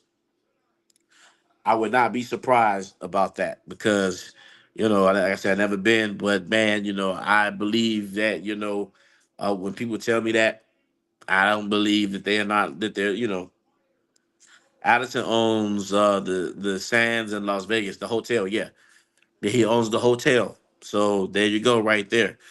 You know what I'm saying? So they own the hotel in Las Vegas, and there was some rumors speculating that they want to divide and conquer the fans, and probably try to move the Mavs here and call them the Las Vegas Mavericks because they were trying to get gambling going on in Dallas, and it's not legalized in Dallas, but here in Vegas it is legalized, or in Vegas it's legalized.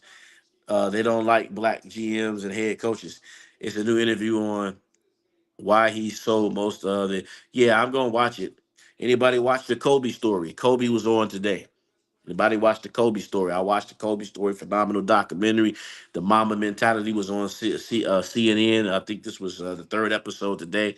It showed all the events leading up to the plane crash, his whole life. Why he sold most of it. They should change team I hope they don't. I want the Las Vegas team to be something from scratch.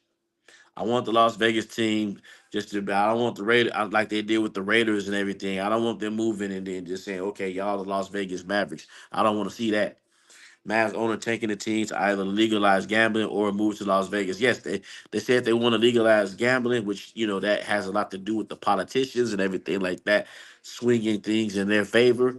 They want to legalize it, but in Vegas, which this couple lives, that means that the gambling is already legalized.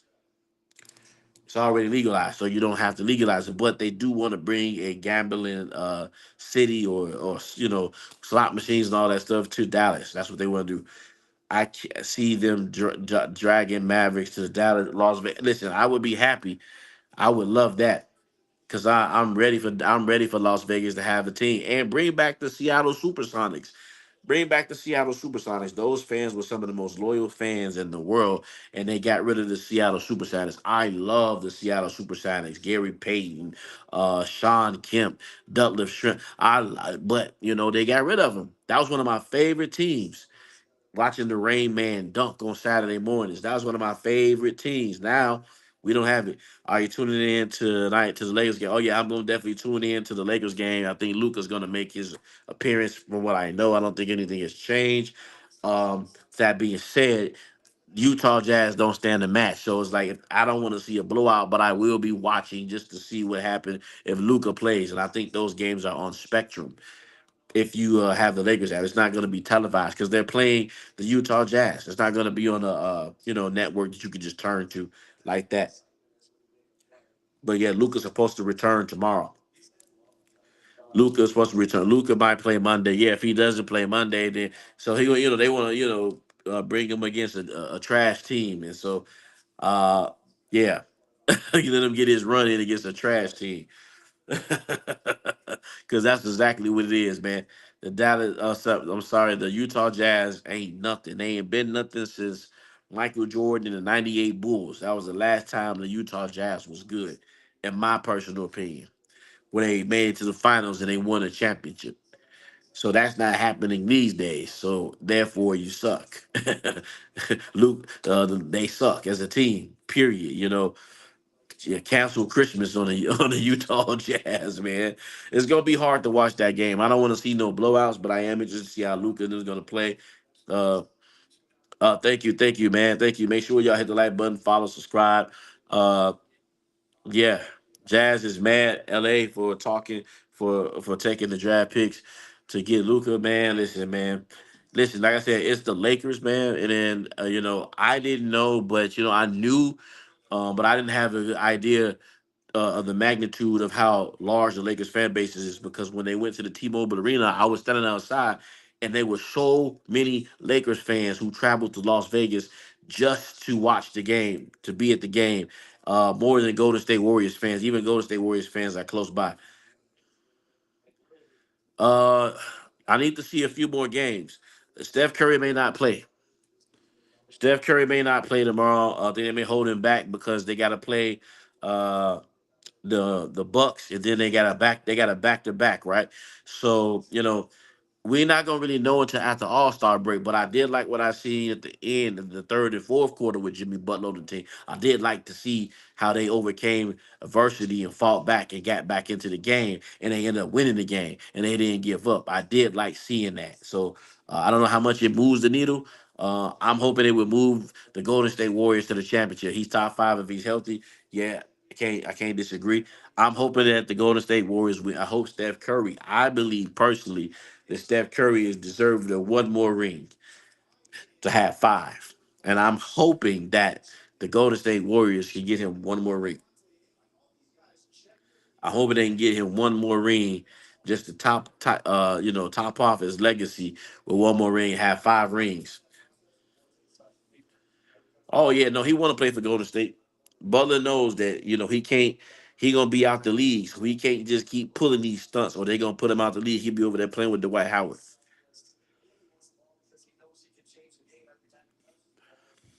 Oh yeah, I like what he did yesterday. He was attacking the paint. He was aggressive. He was getting alley oops. He was dunking the ball. Even though he was gassed, making layups, all those things were able to keep Steph on the bench and allow Steph to rest. And Steph didn't have to play so many minutes and look like he's gassed. So that's what happens when you have a player like that. Is just how they're going to adjust when they get ready to play a team who has a true big. I don't know. Oh, I did too, but I knew it wasn't going to happen. If Butler was in that game, they would have won. If Butler was in that game, they would have beat the LA Lakers because they almost beat them.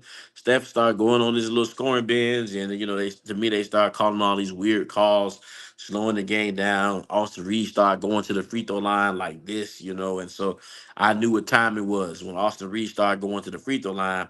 It was over with. I'm like, yeah, this is over with. They want the Lakers to win. And if they do win, man, they're probably going to say this is another celebration for Kobe or something like that. But I do not want to see them win. I'm hoping that the Golden State Warriors can put something together and surprise me. I'm hoping that the Golden State Warriors put something together and surprise me because, like I said, Steph Curry, he done been screwed, a couple of times in the playoffs. In 2016, he was definitely screwed when they went when they lost 3-1 to the Cavs. He got screwed. Steph is in Kobe status. He only has one Finals MVP. Well, okay, well that's debatable because Steph should have a couple more Finals MVPs, but politically they didn't want to give it to him because they don't want him to outshine LeBron. Mavs make AD play 30 plus minutes for only 3 quarters. OFC, he's gone. He's injured, man. I already knew it. I knew it was gonna come. I'm like, it's a matter of time. It's gonna be the first game somewhere along the line. He gonna be injured. Now, I hope he don't be injured for a very, very, very, very long time. And I hope I'm wrong. Hope he comes back so he can keep his conditioning going so that they can be able to compete in the postseason without him being tired. But that trade makes no sense. I'm gonna say it again. The Anthony Davis trade makes no sense at all. But it was done, and there's nothing we can do about it. But it sucks. But that trade makes no sense. I've never, ever, ever seen such a lopsided trade in NBA history. I've never seen a lopsided trade like that in NBA history. That trade makes no sense. It just doesn't make sense, but it makes sense from the standpoint that it is the LA Lakers franchise. And, they were trying to get what's his name? Klay Thompson. They was trying to get who else were they trying to get? DeMar DeRozan. They had players that they were trying to get, man, since LeBron has been there. And it's like, man, yo, look, you the GOAT. Why you need this many players? Iguodala and KD were the Finals MVP winners in the two. Yeah, they were. Well, see, here's the thing. Like I said, Steph averaged about 20 something, 25 points a game, and proof that Steph is the MVP is because Kevin Durant cannot win without him. Look what's happening. He choked it up, or in Brooklyn, and then in uh over there in Phoenix, he choked it up too. Bad ownership. Yeah. Yeah, he choked it up. He had an opportunity to win the game, but he didn't close it out. Had an opportunity to win the game, but didn't close it out. So, choke job. If he comes back, he may need to yeah, conditioning, man. That's PT right there. That's a lot of physical therapy. They gotta work with his mobility. He's probably some massage work gonna have to get done.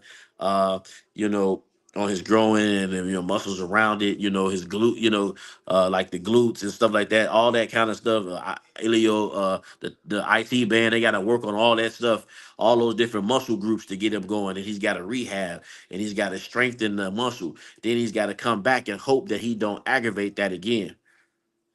Golden State is a beast. I hope so, man. Golden State started off really great in the beginning of the season, and then Milton got injured. Man, they just started going down from there, and it just didn't seem like we had Moses Moody get injured, then we had Jonathan Kaminga get injured. It was always injuries, and everybody couldn't be on the court at the same time. And I personally think. I don't think he's out for the season. I think he's out indefinitely, or he's out for about a month. Yeah, so that was that. So it was just like I said, overall a bad trade, a bad deal. LA knew something. Same thing with, well, I mean, what about Luca? We can say the same thing with Luca. We can say the same thing with Luka Dončić. You know what I'm saying? If we really want to be frankly honest about it, because Luca's injured too. Luca's injured too, so I think this trade gonna backfire on both. Luca is not when he. I guarantee you, Luka Doncic don't play a whole season next year. Draymond and Steph are the center pieces. Draymond and Steph are the center pieces. Draymond is what they need for the offense to run smoothly. He does some things defensively, but he's not the answer when it comes to guarding the big. He's not the answer when it comes to guarding the big. Thank you, man. Thank you. Appreciate the sub. I appreciate it. Hit the like button. Appreciate the subs coming in. I bet Luca will play more games though. He probably will. But when you just go back and look at Luka Doncic's injuries, He's got a calf injury right now.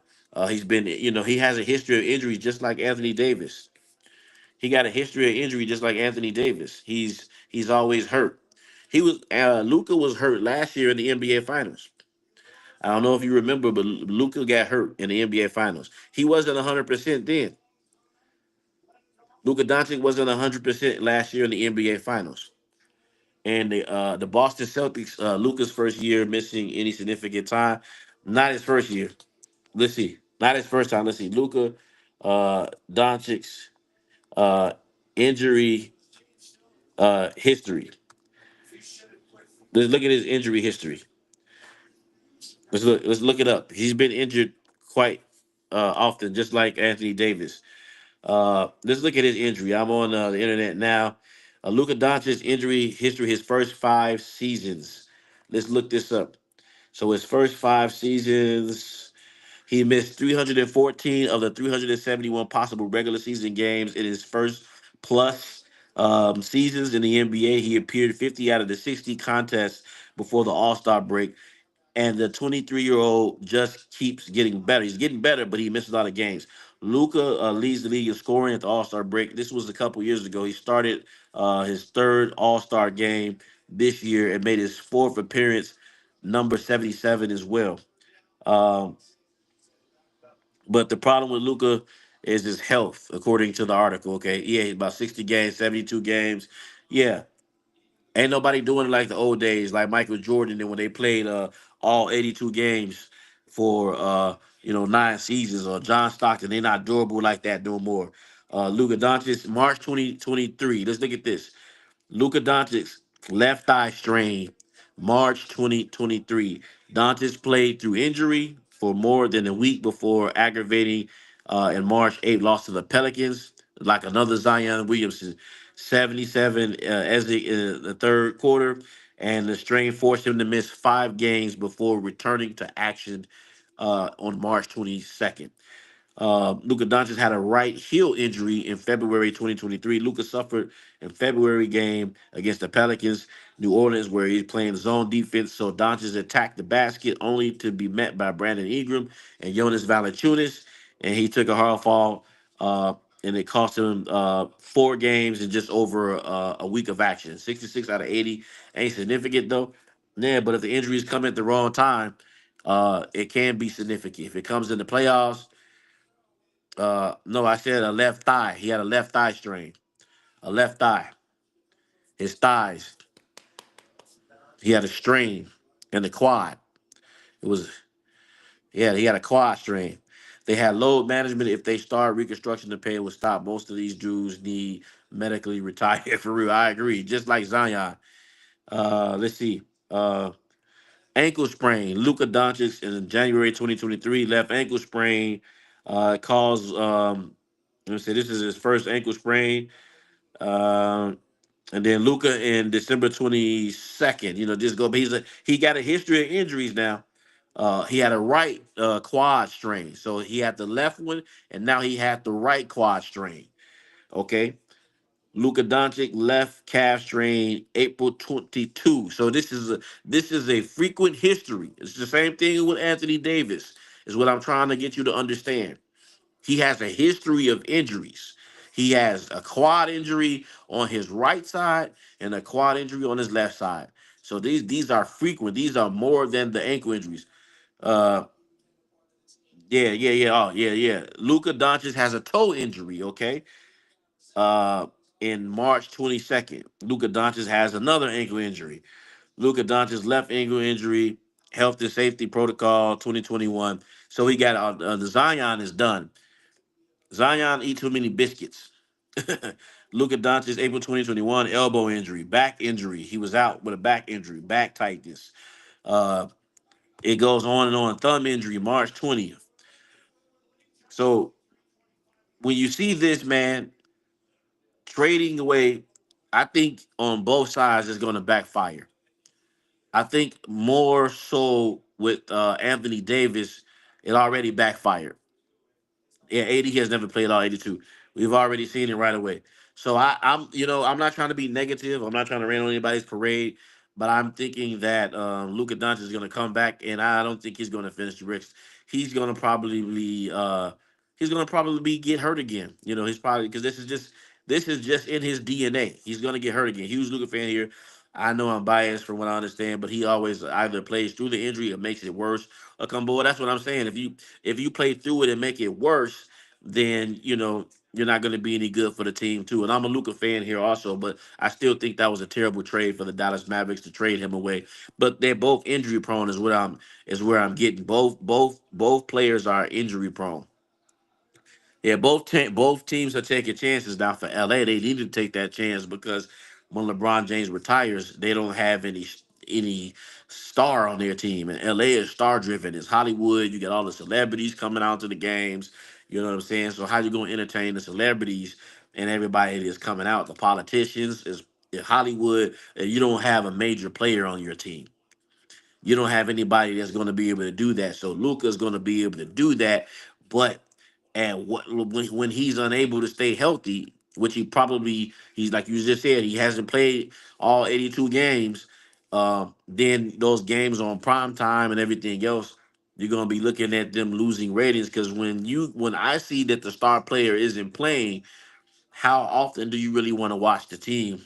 You know, it's like if KD and Devin Booker ain't playing, I don't want to just watch Bradley Beal out there in the Phoenix Suns. I mean, unless you're just loyal, because I feel like they're gonna get their butt smoked. So if I didn't tune into the game hardly yesterday when they said LeBron wasn't playing, because I didn't think the Lakers were going to win that game. I thought the Pacers were going to win, and some kind of way, they did. But I had wanted to see uh, a full game of the Pacers versus the Lakers, but I guess they felt that they didn't need to do that. LeBron rested injury, injury horse. LA will load manage Luca, and AD probably 13 year.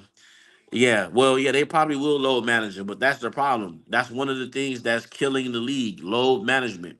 That's one of the reasons why the ratings are down. Because if you got a primetime game on ABC, I mean, sorry, on ESPN or ABC, which is connected, right? And you tune into the game and LeBron's not playing, or Luca's not playing, or Kevin Durant's not playing, how many people want to watch that game knowing that your best player is out because he's low managing, because he can't play a whole season? Same thing that's going on with the 76ers. Could be a Tyler Hero one day. Yeah, that's the thing. That's the problem. You know what I'm saying? The 76ers, they got Paul George and they got Embiid, but they can't stay healthy. You think it was the Lakers instead of Luca? Think it would have been crazy, and that would have been crazy. That would have been crazy. What I don't get is how the ownership gonna say Luca doesn't fit a winning culture. Yeah, he carried the. I just said that earlier. But no, that's not the only reason why the ratings are down. That's not the only reason why the ratings are down. That's part of it. Yeah, people are streaming, but they also lost their fan base. Their ratings have been going down since Michael Jordan retired. It's not just because of streaming. If you don't believe that, I can factually back this up. I watched Shaquille O'Neal and BJ Armstrong and others on a podcast, Reggie Miller, and they talked about the decline of the NBA. And I have a video I dropped today. Check it out. It's called "The Reason Why the NBA is Declining in Viewership." I dropped that video today, and it has a lot to do with, uh, like Shaq and Charles Barkley. He's even in the video also talking about too many 3-point shots. Was one of it. No defense being played. And I can fact check you on this and I bounce this back on you. uh, is that the I can back this back on you by saying, look at the All Star game. That doesn't mean anything. They did just sign a $7 billion contract. You are correct, but the NBA ratings have been going down. The NBA ratings have been declining for years, and it's not streaming is a part of the reason because you do have to stream on several different networks, but that isn't just the only reason. The NBA product is watered down. They don't play defense like they used to play anymore. So several people been complaining about defense. Yeah, several. Look, let's bring it up here. Let's see NBA ratings. Um, It's so bad that they were going to get rid of the All Star game. Let's look at this. Let's look at this. I'm gonna bring it up. NBA ratings decline. The numbers, overall viewership. I'm looking at it right now. Down 48% since 2012. Four of the five lowest finals in 30 years happened in the past four seasons. Okay, so this is what I'm bringing up right now. This is according to Yahoo Sports. Let's look at this. Let's look at this right here. NBA ratings are down big, and its new media partners should care. Okay, uh, a month ago in the season, the NBA ratings are down 28%. These are the numbers. On ESPN through November 21st, the NBA ratings for games on TNT are flat at 1.8 million viewers per game, while ESPN is slightly behind at 1.77 million viewers per game. This comes after the major studio fell over itself vying for the rights of the air NBA games this year, resulting in a $76 billion total deal. What's behind the league's popularity decline? While it's tough to blame on any factor, analysts say the NBA has too many regular season games. Well, that's they're saying that there's too many regular season games, right? Col- right, Kobe played with a broken finger. Yes, well, it was 82 games. It's always thank you for the subscription, man. It's always been 82 games.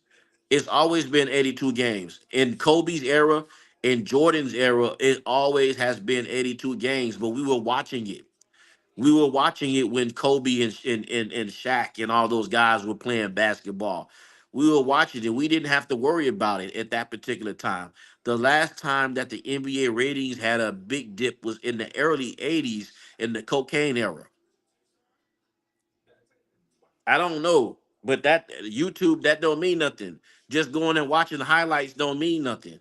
That's what this generation. Thank you, thank you. That's what this generation do. They just go. How many social media followers don't mean nothing though. I'm looking. I'm telling you right now. I'm looking at the numbers, and I'm looking at it right now. The NFL has been crushing the NBA consistently, especially on Christmas Day. The NFL has been beating the NBA, and it shouldn't. I mean, yes, NFL is bigger, but they're constantly getting swallowed up. The last biggest NBA Finals game in history was 1998 when the Utah Jazz went against the went against the Chicago Bulls, Michael Jordan, and I think that was the highest watched Finals game in NBA history. I feel like they should have sell digital tickets. Yeah, five. Oh, that's another thing. The tickets are high also. The tickets are high also. But listen, look, no, no, look. Why behind? They're getting paid a lot of money and they're not producing the results. Yes, last All Star game was terrible. Air balls, missed dunks, and no defense. Right now, when Kobe played in his last All Star game, there was competition. But now, no one wants to watch the All Star game because the ratings are going down. Look at this. Let's look at this. Why behind? It says what's behind the popularity's decline. While it's tough to blame any analyst, the NBA thinks there's too many regular season games isn't the issue.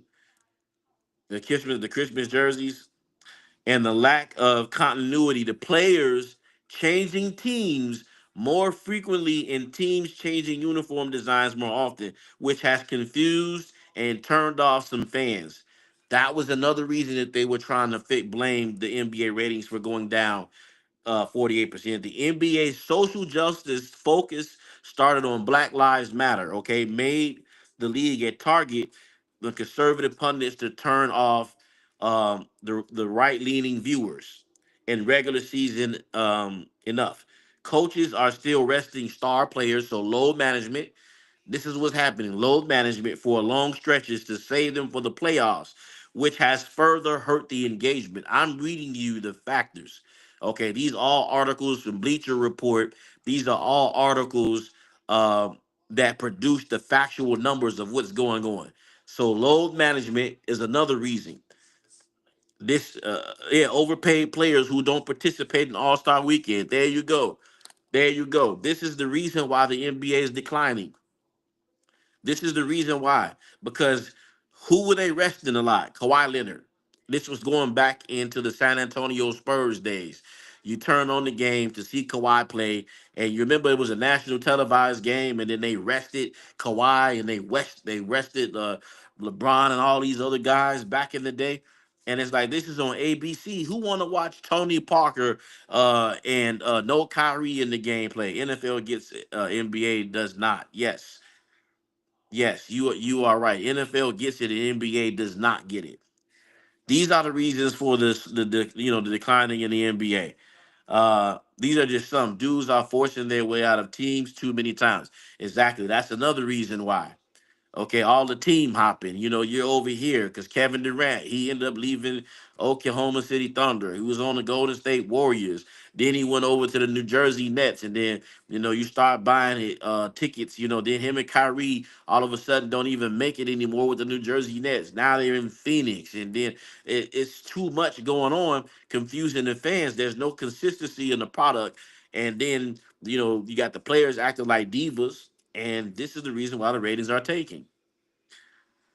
Dudes are forcing their way out of teams too. But yeah, they act like little girls. Oh, absolutely. Absolutely. They're getting highly paid, but the numbers are showing that they're down. Yes, they did sign a TV deal. I acknowledged that earlier, but that's the reason why the Luca trade happened because they need to shake things up and they need to bring these ratings. They need to suck you back in. So what is everybody talking about right now? Everybody is talking about the Luka Doncic trade. Yeah. Oh, yeah. He started that trend. Yeah. Jimmy having a tantrum. Well, they didn't want to pay Jimmy. Jimmy took him to the finals, and they should have paid Jimmy. Pat Riley is kind of old school, so he got some old school ways. And I don't. I kind of like some of Pat Riley ways. He's kind of a hardcore, guy. That's let's get it done type of person. Look, LeBron didn't even like Pat Riley ways. LeBron ended up leaving Miami. But like I said, Pat Riley is old school, and so because of that, you need some of these type of old school guys to come to the game with this type of approach because that's the reason why the league is damaged right now and in this position that it is right now. All the low management, just sitting out, not playing games. You know what I'm saying? Sitting out because you got a sore hand. You how many times have we heard? Well, player's not gonna play because he got a sore ankle. They're gonna reconstruct the pay base. Yeah, it's like okay, but Kobe played with a broken finger. Michael Jordan played with the broken finger in the NBA. They taped that baby up. That's what they did to it. They taped it up. It was fractured. So it's like, you know what I'm saying? Come on. You know how banged up Allen Iverson was? You know how banged up those guys was? Come on. You're telling me that the ratings aren't down, but the New Orleans Pelicans suck, man. The New Orleans Pelicans suck. Do you know how I've been looking and looking forward to seeing the New Orleans Pelicans play, but Zion is never available? Oh yeah, imagine. Oh yeah, they didn't have that mentality, man. But that's because LeBron want to take a helicopter to the mountain. I'm the GOAT. Yeah, I'm better than everybody else. I'm better than Kobe. I'm better than LeBron. Yeah, I'm the GOAT. That one there made me the greatest player. There's no type of humility like back in the day. Michael said that he couldn't call himself the GOAT because he didn't play against all those other players. But he's happy to be mentioned in the conversation. Kobe Bryant, when he listed his top five, he didn't put himself in it. Yeah, oh yeah, they are literally tearing down the sport that was built up by Magic Johnson, Larry Bird, and Michael Jordan. They're tearing it down. They're tearing it down. How often do we look up and see that Zion is injured and he's oozing with talent? I've been high on Zion since he was drafted, but he's oozing with talent and he's never available. And then when they did make the play in or playoffs, he went down with a hamstring injury. What Braun doing? You hating Rex? Braun still doing it at 40. The problem is, no, no, no, no, that's not true. What is Braun doing at 40? Please, what is he doing at 40? I mean, MJ was scoring at 40. MJ had a 50 point. MJ was scoring at 40. I'm not hating. This is LeBron's era. This is LeBron's era. This is the era he played in. He was low managing. He was going from team to team. That's factual. Game was the biggest it was seen before for the past 20 years. Growing injury, finger injury, two different things. Well, yeah, I'm not comparing a growing injury to a finger injury, but these guys are sitting down because they feel they got a headache, or they Michael Jordan in the flu game. What did he do? He dropped 38 points in the flu game. Can you imagine if one of these guys had the flu? They not coming to play. Yeah, they not coming to play. These guys ain't coming to play at all. Period. They sit out because Damian Lillard feels hand soreness. It's like, okay, he not playing because of what? They don't have that same heart that MJ and Kobe and them had, man.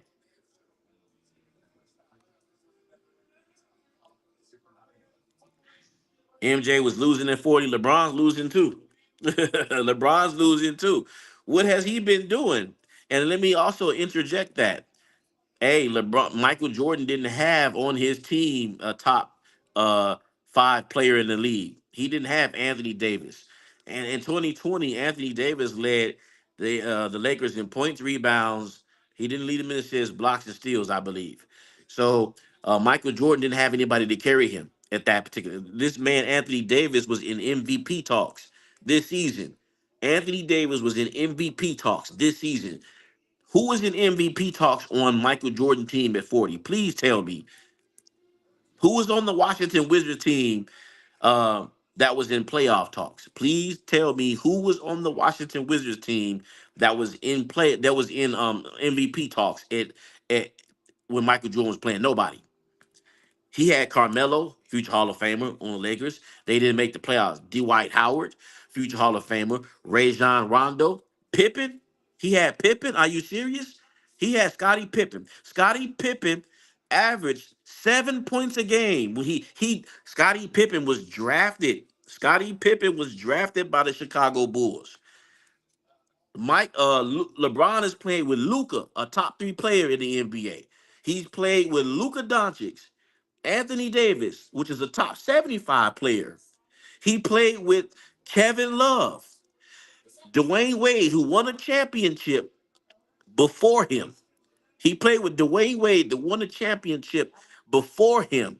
Are you serious? Kyrie Irving, who's arguably one of the greatest point guards in NBA history. Russell Westbrook. He's had more All Stars and future Hall of Famers on his team, and the only thing you guys can say is Scottie Pippen. You can't bring up nobody else but Scottie Pippen. Really, really, Anthony Davis. So you trying to tell me that Scottie Pippen is better than Anthony Davis? Huh? Are you trying to tell me? And they lost. And they lost to the New York Knicks. But when Michael Jordan was playing, they didn't lose to the New York Knicks. So and Scottie Pippen also played for the Portland Trailblazers and the Houston Rockets, and they didn't win either. They didn't win either. They didn't win either. So he had his time to actually get it done, and he did not get it done. But if you sit up here telling me that Scottie Pippen is better than Anthony Davis, you are smoking something. I don't know what you smoking, but you smoking something. No one ever called Steph Curry the GOAT, though. We didn't call Steph Curry the GOAT. We never said that Steph Curry is the greatest player of all time. But LeBron James called himself the greatest player of all time. And on top of this, he played, okay, with everybody that is essentially the top stars. See, back in the time when we watched basketball, it was rivalries. It was the bad boy Pistons going against Michael Jordan and the Chicago Bulls. They wanted to take them down. They hated them. They didn't want to team up. Imagine Michael Jordan teaming up with Isaiah Thomas after he lost to them two times in the Eastern Conference Finals and saying, you know what, I think I'm gonna go over there and team up with him. That's initially what LeBron did. Okay, so if yeah, and guess what? LeBron James got outscored by a plumber in 2011. Jason Terry outscored him in 2011 40K points don't mean nothing. That's a longevity stat. That doesn't mean nothing. If that's the case, Karl Malone has more points than Kevin Durant and Kobe Bryant. So is Karl Malone, is he better than Kobe Bryant? Is he better than Kevin Durant? Because Karl Malone scored more points on the all-time scoring list than Kobe Bryant. As a matter of fact, I think Karl Malone is number 3 on the list of all-time scorers. Is he better? Ain't no rivalries today. Scottie Pippen didn't win anything without Jordan. Scottie Pippen didn't win no championships without Jordan. Don't have no Finals MVPs, no regular season MVPs. He ain't got none of that. He didn't win without Michael. Sorry. Next. That's a lie. They went to the Eastern Conference Finals and they also had different players on that team. They had Tony Kukoc on that team, if I'm not mistaken. They had Steve Kerr on that team, and they didn't win. So I don't care if you get there, they didn't win. And then after that, what happened to them? Scottie Pippen was doing like this. Scottie Pippen was doing like this. He was begging Michael Jordan to come back and play and save him. And what Michael Jordan do? Michael Jordan came back, played, and saved them. That's what happened. I mean, you can Bron MJ, yeah, yeah, you know it ain't right. The 6 finals losses ain't right. Those 6 finals losses ain't right. You are definitely correct. You are definitely correct about that. Those 6 finals losses, man, how many? Wait, the Jason Terry outplayed him in 2011. Yeah, it ain't even close. He choked in 2011. LeBron James choked. How you gonna have Dwayne Wade and Chris Bosh on your team go to the finals, say not one, not two, not three, not four, not five, and then choke? How many of the top 20 players are on the same team? Listen, how many times? Like I said, Michael Jordan didn't have all these play. This is buddy ball league right here. LeBron is buddy ball. LeBron is playing buddy ball. He playing buddy ball. Luka Dončić. If he would play with them all. He wanted to play with Steph. He didn't get a chance to, but he wanted to. Okay. He had Derrick Rose on his team in Cleveland. Do you hear what I'm saying? Derrick Rose, a future NBA Hall of Famer, played on his team. Dwayne Wade, over in Dwayne Wade won a championship in 2006, right? 2006, 2008, 2006. Dwayne Wade won a championship, was the Finals MVP before LeBron James. So LeBron went to go play with him. D Wade was old as hell. No, he wasn't. D Wade actually played better than LeBron in the 2011 NBA Finals. D Wade played better than LeBron James in the 2011 NBA Finals. LeBron James choked. If LeBron James would have scored more points in the 2011 NBA Finals, particularly through the fourth quarters, maybe they would have won. Ain't no way in the world Luka Doncic, I'm sorry, that Michael Jordan or Kobe Bryant is going to allow Jason Terry to talk trash to him and do them dirty. And you know what Jason Terry told LeBron? He told him, "You can't guard me for 4 quarters." This is documented. This was actually on this is actually on a podcast with Brandon Hayward on his podcast. And Brandon Hayward talked about how Jason Terry already tattooed the championship on him. He already tattooed the championship on him before they actually won it. How you gonna already tattoo the championship on him? And then he went on to beat LeBron James, outscore him in the NBA Finals in 2011. And that was not only the second loss. How many losses? Not one, not two, not three, not four, not five, not six. LeBron James got 6 finals losses. Not one. He was swept in 2 different decades. Not one, not two, not three, not four, not five, but 6. How you gonna be the GOAT with a losing finals record? Come on, man. Stop the nonsense. Stop the cap. You cannot be and you are not the GOAT with 6 finals losses. Curry would put, man, okay. Yeah, he would. Okay. Yeah. Mm-hmm. Like I'm gonna say it again. Not one, not two, not three, not four, not five. We already had somebody. We already had Allen Iverson. Allen Iverson was already doing the crossover and stuff. Allen Iverson would have shook up Steph Curry. You guys ever heard of Allen Iverson? Allen Iverson was a killer. Allen Iverson was a bona fide killer. But the only reason why he didn't win a championship was because Kobe Bean Bryant and the Los Angeles Lakers stopped him. You ever heard of AI with the sleeve? Come on, man. AI was a killer, but Michael Jordan still won a championship, right? So no, Steph Curry wouldn't have put nobody on their ass. It wouldn't have happened. Steph Curry probably wouldn't have even. And Steph is one of my favorite players. I don't think Steph Curry, like Isaiah Thomas said, he probably would have averaged about 18 points because the game is too physical. He wouldn't have been able to do that because they were allowed to put hand check you. They were allowed to play physical with you. You're playing in one of the weakest eras. This is one of the weakest cupcake eras ever where there is no defense. Even Luka Dončić himself said that this is the easiest time to score in basketball. Stop it, man. You guys got to stop the cap. Stop the cap. He carried garbage to the, that actually not what happened. In 2007, LeBron James played two teams that were below 500, and that's how he made to the NBA Finals because he didn't make it back to the NBA Finals. After that, he missed the playoffs his first two seasons.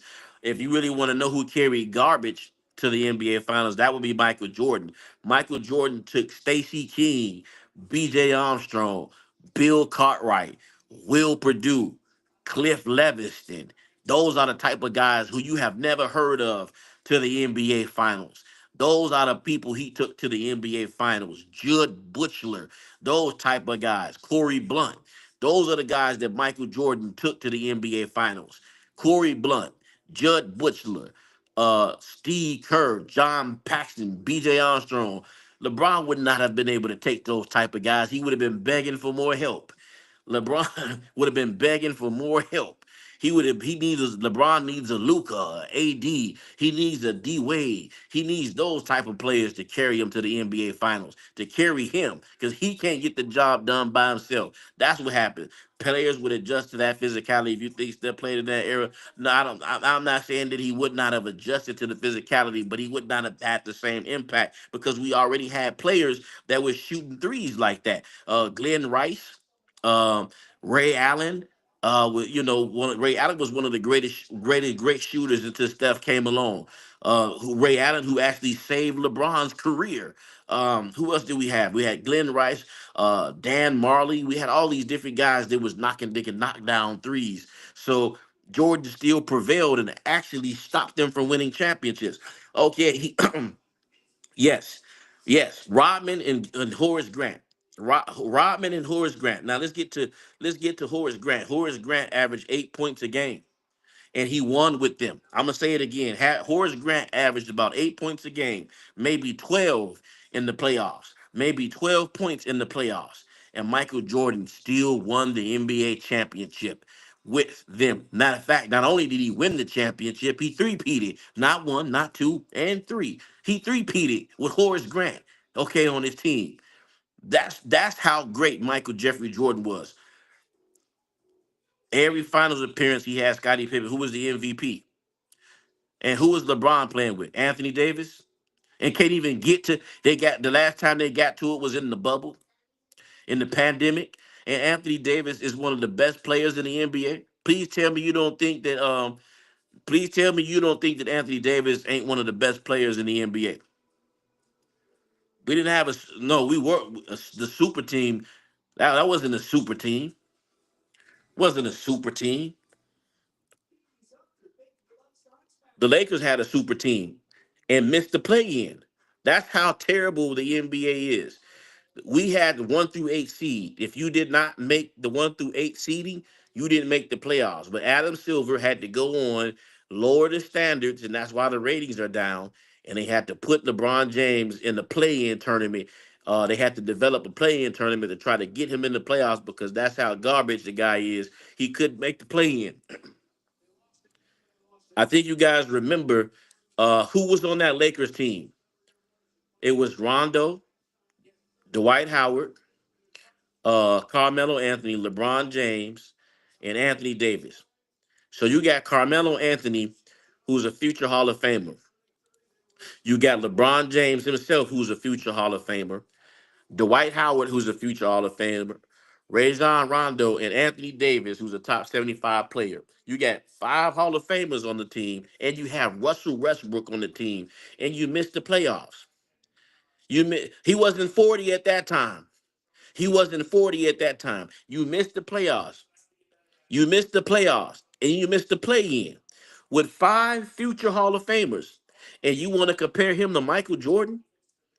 Could you imagine if Michael Jordan would have had uh Rajon Rondo as his point guard, Anthony Davis as his center, Carmelo Anthony on the team, Anthony Davis as his power forward, Dwight Howard as the center? Can you imagine if he would have had these guys on the team along with himself? Do you think he would have been struggling to make the play in? Absolutely not. Ain't no way in the world he would have been struggling to make the play in. But they missed the play in tournament. And then guess what you guys did? Oh well, he don't have nothing. My baby don't have that much help. He needs some help. He needs some help. He needs some help. That's what it is. And then they traded Westbrook, said it was Westbrook's fault. He needs somebody that can score on the ball. He needs somebody to create their own shot. Then they got D'Angelo Russell on the team. And once they got D'Angelo Russell on the team, they said, okay, yeah, we're back now. Yeah, we're back. We're back. The Lakers, yeah, let's do it. We got D'Angelo Russell on the team. Yeah, let's do it. What happened after that? Get to the playoffs. Nikola Jokic comes along. And what happens? Nikola Jokic destroys them in the playoffs, sweeps them. Had LeBron miss 18 straight three-pointers from both series all the way up. Swept them, swept them, swept them. And guess what happened after that? The parade was going on in Denver, and then guess what happened? The Denver Nuggets became LeBron James' daddy. The Denver Nuggets became LeBron James' daddy. That's what happened. 4-0. And then the next season, calm down. And we see, and you get to the first round, and then what happened? Nikola Jokic, once again, you guys were leading up by 20, up by 15. The Denver Nuggets come back. Jamal Murray hits that shot. Boom. Then he dunks on LeBron, sends them packing 4-1. And guess what? We don't have enough help. It was D'Angelo Russell's fault. It was this person's fault. It was that. He would have put that my baby LeBron. He don't have no help. So that's what happened. That's what happened. My baby, he needs some more help. He didn't get enough foul calls. They didn't help him. My baby. And then, and now all of a sudden in the middle of the season, they winning games and they still don't got enough help. We need more help. So now they shift out Anthony Davis and they get him Luka Dončić. And you guys want to talk about Michael Jeffrey Jordan. You want to talk about Michael Jeffrey Jordan when and you say Michael had Scotty. Michael had Scott. Are you freaking serious? I don't care about MJ's son doing cocaine. That's his problem. If he want to snort and get high, that is not my problem. We talking the game of basketball. That's how I know you getting bodied right now. You bringing up something that I don't even care. When it come down to the game of basketball, it's about winning championships. And guess what? Michael Jordan got more, and he's perfect in the NBA Finals. Never went to a game seven.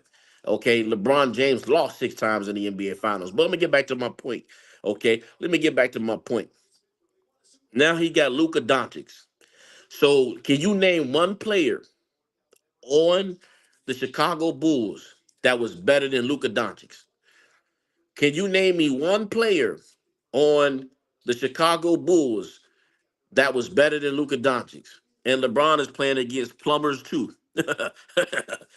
How about that? Can you name one player that was better than Luka Doncic on the Chicago Bulls? Right? You can't. You can't. You can't name one player on the team that was better than Luka Doncic. Can you name one player that Michael Jordan had that was better than Anthony Davis? Can you please tell me? Can you please tell me one player that was better than Anthony Davis on that team? Can you please tell me one player that was better than uh what's that center? Bill Cartwright. You can I'm sorry. Are you telling me that Anthony Davis is Bill Cartwright is better than Anthony Davis? Is that what you're trying to tell me? Bill Cartwright? Luke Longley? Are you trying to tell me that Luke Longley uh, is better than Anthony Davis? Are you trying to tell me that Luke Longley is better than Chris Bosh?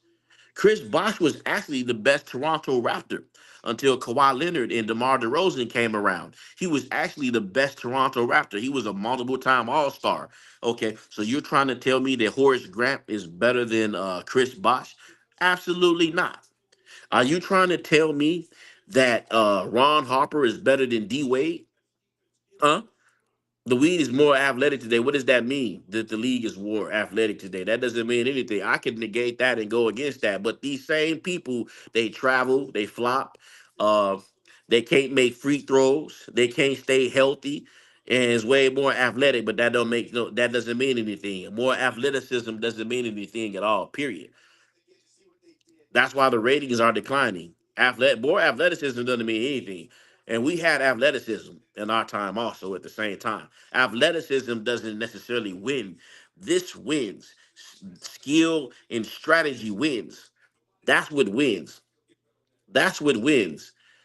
Oh, Kyrie would average 70, but he can't even average 70 in this era. So you just talking, you guys are just talking. That's just ridiculous. Kyrie would average 70. He can't even average 70 in one of the easiest times to play. That's that he can't even average 70 in one of the most easiest times to play right now.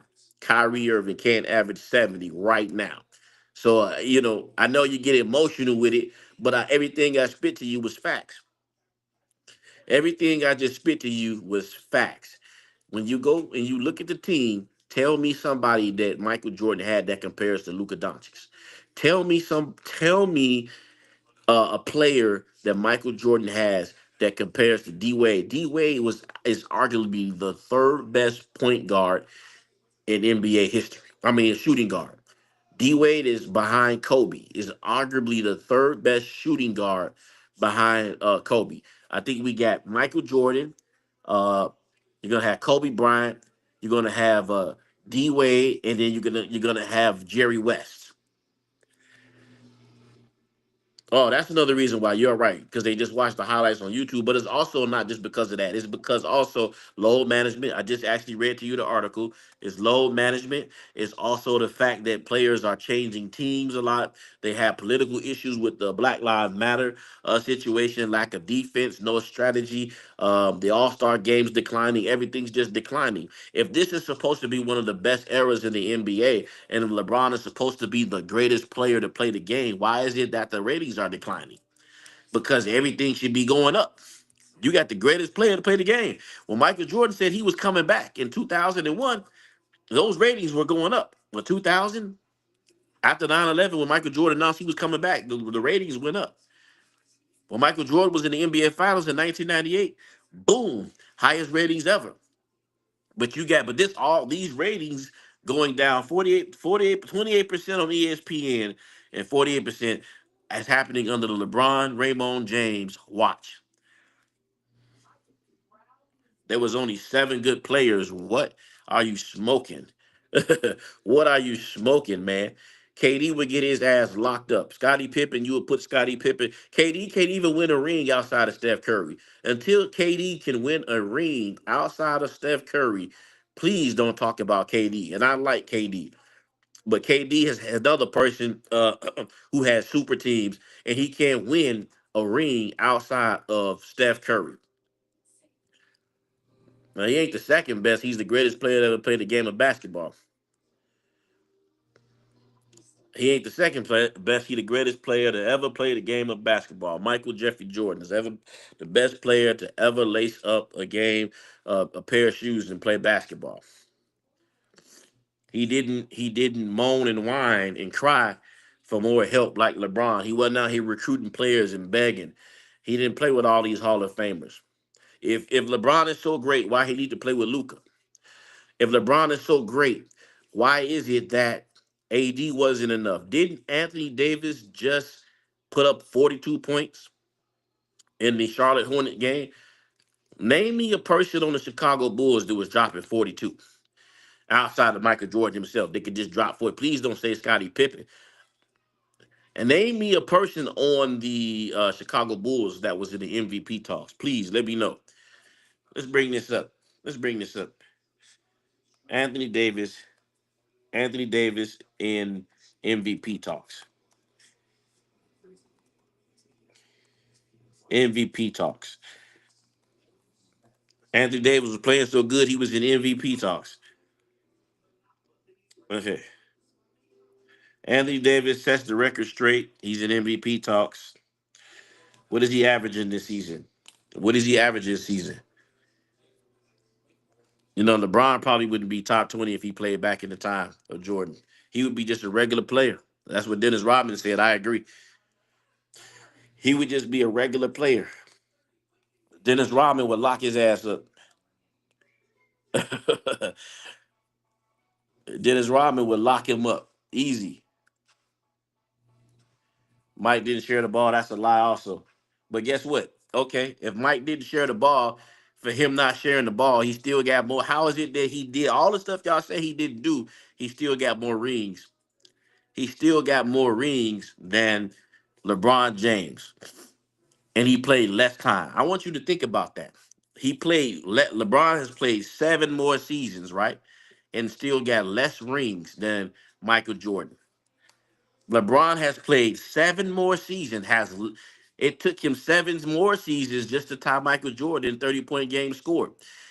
In 22 seasons, LeBron James has had 78 40-point games. Michael Jordan has 173 in 15 seasons, 40-point games.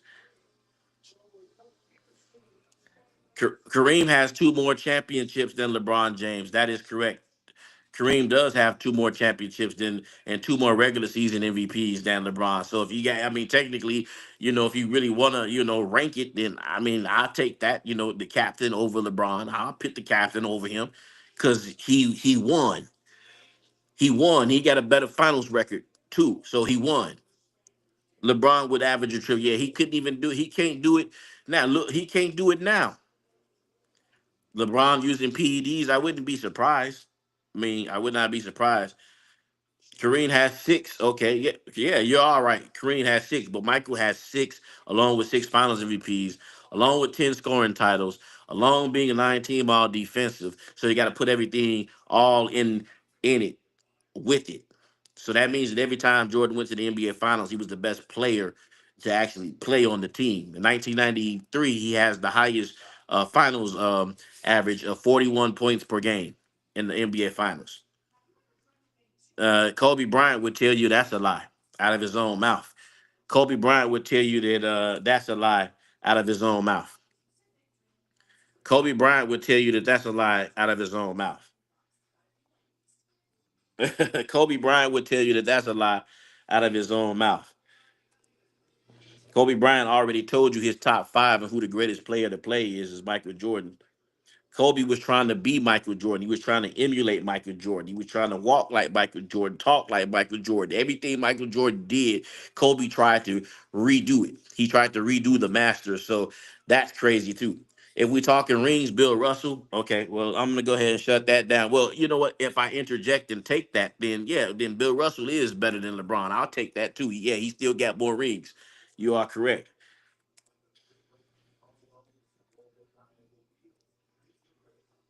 But Bill Russell only has like 1 Finals MVP. So that means Bill Russell was carried also. Bill Russell was carried also. Bill Russell was carried also. Bill Russell was carried also. He got like 1 Finals MVP and played like against 8 teams, okay, with losing records. I don't think it's a three. I don't think it's a tie. No, Kobe got 4. I mean, I'm sorry. Kobe got 5 rings.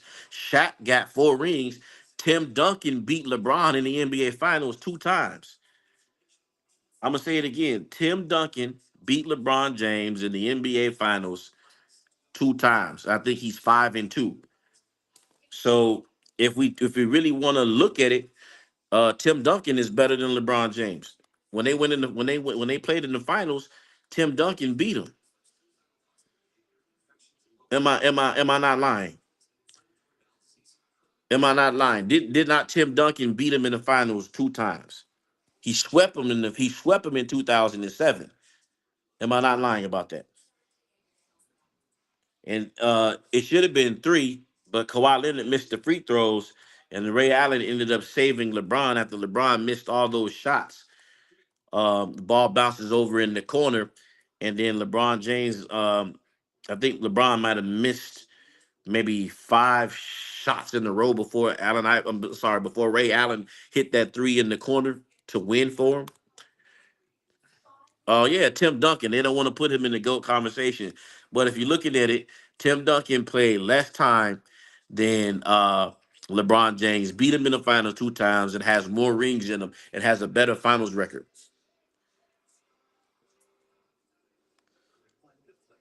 Okay, well, let's two things. We can look here. Robert Ory got seven rings, LeBron got four. But since you want to bring Robert Ory into the discussion, which you Bron sexuals always do, how many points a game, how many finals MVPs, and how many regular season MVPs does Robert Ory have? Let me ask you that. Robert Ory averaged 7 points a game for his career.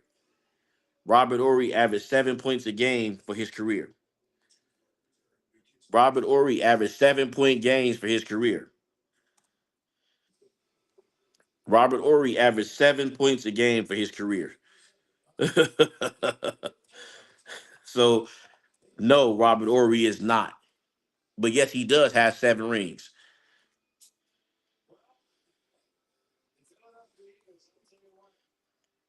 Let's look at this. Okay, let's look at this. I'm gonna bring this up. This man said Kobe is better. All right, let's. You said Kobe is better than Michael Jordan. All right, let's get into this. Okay, so Jordan played 11 seasons, all right, as a starter, and Kobe played 15 seasons as a starter. Championships. Kobe Bryant has six. I'm sorry, Michael Jordan has six. Kobe Bryant has five. MVPs. Jordan has five. Kobe has one. He deserved three at the most. Okay. Uh, Finals MVPs. Kobe has two Finals MVPs, and Jordan has six steals titles. Uh, Jordan three, Kobe zero. Defensive Player of the Year awards one. Kobe has none. All defensive teams they're tied 9-9. Most points per game in the NBA Finals. Let me just educate you guys. Jordan has 41 points per game in the NBA Finals in 1993. Kobe Bryant averaged 32.4 points a game in 2009 in the NBA Finals. Most rebounds per game in the NBA Finals. Michael Jordan, 1993, 8.5 rebounds. Kobe Bryant, 2010, 8.0 rebounds. All right. Uh, Most assists per game in the NBA Finals. Michael Jordan, 11.4 assists, 1991. Kobe Bryant, 7.4 assists, 2009. Okay. Most steals per game, 2.8. Michael Jordan, 1991. Kobe Bryant, 2.7. Not far behind. Most blocks per game, they're tied for it in the NBA Finals. Highest field goal percentage in the NBA Finals for Jordan, 55.5, 55.6%, 1991. Kobe, 51%. Least points per game in the NBA Finals for Michael Jordan, 27.3, 1996. Least points a game for Kobe, 19.0, 2000. 22.6, 2004. Lowest field goals in the NBA Finals. Jordan, 41%. Kobe, 36%, 38%.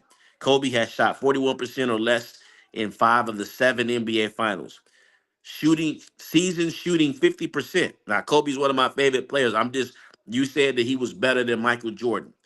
Okay. Michael Jordan has six seasons shooting 50%. Kobe has zero. I'm gonna say this again. Michael Jordan has six seasons shooting 50%. Kobe has zero. All right, but Kobe's one of my favorite players. Kobe is better than LeBron. Okay. Playoff series averaging 40 points per game. Jordan five. Kobe zero. Playoff runs with 30 points per game. Michael Jordan 12. Kobe five. Playoff runs with more than eight assists per game. Jordan 2, Kobe 0. So these are the facts. These are the facts that you can't deny. And Jordan won all six of his championships the clear best player on the team. Kobe won two of his championships as the clear best player.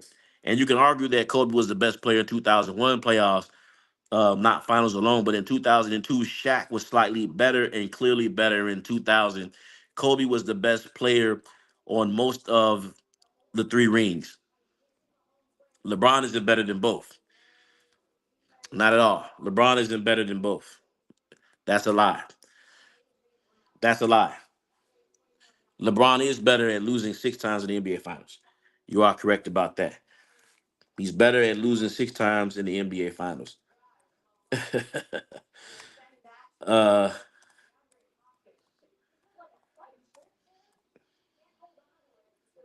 he is better at losing in the NBA Finals. You are correct at that. If you want a choke job, call up LeBron, baby. If you want a choke job, call up LeBron. That's what he will do for you. He will choke it up for you and cry for more All Stars. That is what the man good. He's a good player, but he just ain't the greatest player of all time. That is a lie. The lie detector said that was a lie. The lie detector said that was a lie. I just dropped the facts on whoever that guy was that said Kobe was better than Michael. Right there.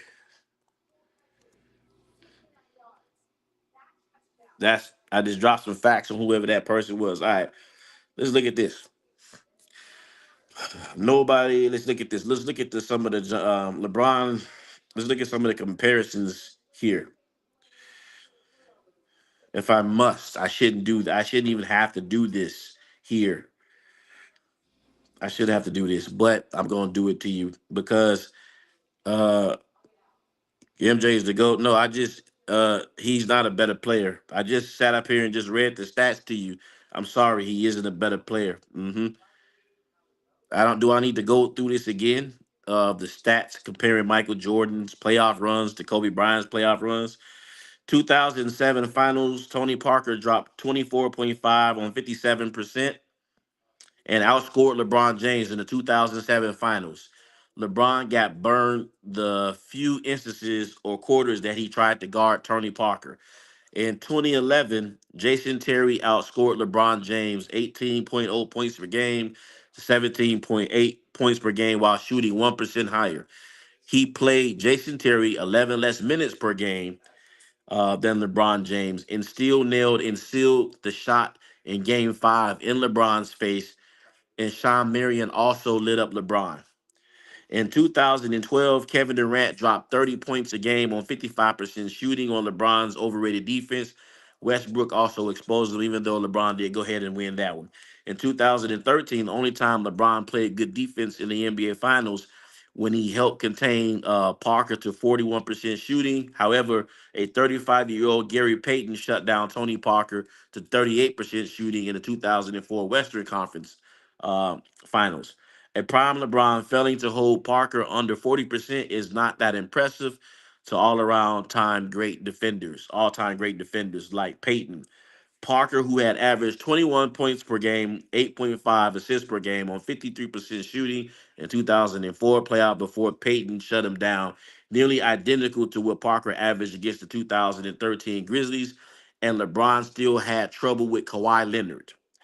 In the 2014 NBA Finals, now let's analyze this in context. LeBron was only productive for the first two games of the series. In the final three games, LeBron didn't show up on offense and defense and he was completely outplayed by Kawhi Leonard. 13 points per game, Leonard across the board. The majority of LeBron's stats over the last three games were padded in the blowout situation, being down 15 points. LeBron by no means was carrying his team to these finals. All right, games three, four, and five. LeBron scored 51 of his 81 points on 63%, being down 15. So this was in garbage time. LeBron scored 27 of the 71 points, 38% being up the Spurs 15. Leonard outscored LeBron 44 to 30 in both non-blowout situations. Leonard 23 point per game on 69% shooting. LeBron 27 points per game on 55% shooting. And LeBron's stats were heavily padded in garbage time. Okay, in blowout situations, Leonard 9 assists, 9 rebounds per game. LeBron 7. Leonard 2 steals per game. LeBron 1.7 steals per game. Leonard 2 point blocks per game. LeBron 0.7 blocks per game. Let's see here. Leonard assists to point G is a 1.7. Um, LeBron averaged about 3 turnovers per game.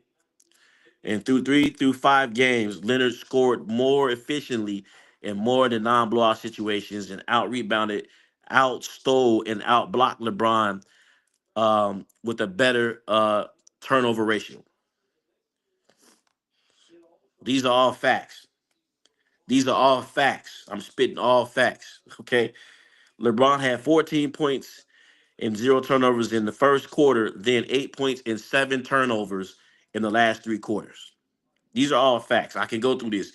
In the 2015 NBA Finals, Andre Iguodala more than doubled his scoring average to 7.8 points per game on 47% in the season to 16.3 points per game on 52% in the finals against LeBron. Iguodala had 20 points per game on 48% shooting in 3 games he started. Harrison Barnes shot 37% for the series, but over 50% when LeBron was guarding him. Come on.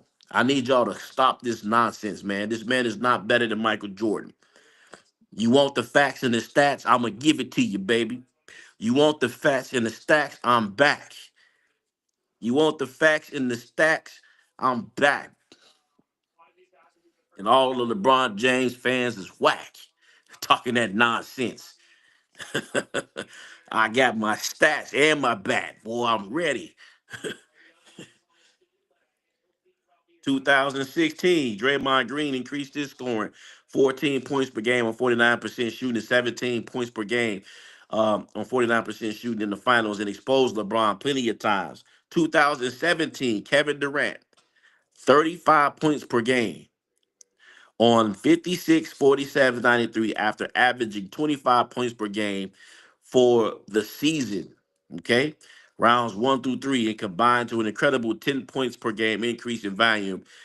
Durant became the only player to shoot 55, 45, and 90 in the NBA Finals under the original 3 point line and a good amount of attempts.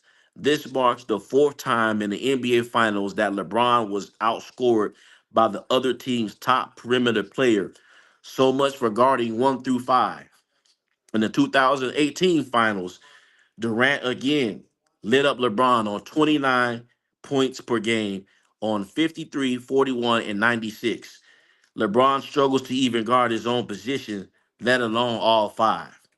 So to recap this for you, LeBron was outscored in the NBA Finals by Tony Parker in 2007, 2011 by Jason Terry, Kevin Durant in 2012, and in 2017, all whom increased their points per game and field goal percentages shot better than LeBron from the field. In 2014, he was outplayed by Kawhi Leonard over 3 games. And in 2015, he allowed Andre Iguodala to double his scoring average on more efficient shooting and allowed Barnes to shoot over 50% on LeBron, despite shooting 37% for the overall series. In 2013 was the only good defensive finals he had, and he still had trouble guarding Kawhi Leonard. I'm dropping facts. I'm dropping facts. Compare this to Michael Jordan. You want to compare it to Michael Jordan? In 1991, Game 3, after Scottie Pippen fouled out the game, in the fourth quarter, Jordan held Magic Johnson to 0 points, 0 rebounds, 0 assists, and 1 turnover in overtime. And the Lakers only scored 4 points in overtime. That's what Michael Jeffrey Jordan did. In 1992, Drexler had 25 points per game on 40%, and 25 points per game on 40%, 47% in regular season. And most of his points did not come on Jordan. Jordan also shut down Terry Porter, who averaged 21 points per game with 52% field goals and 47% 3 point shooting in 1992 playoffs. He is the only player to average at least 15 points per game on 50% field goal and 45% on 3 point field goals in the NBA Finals run.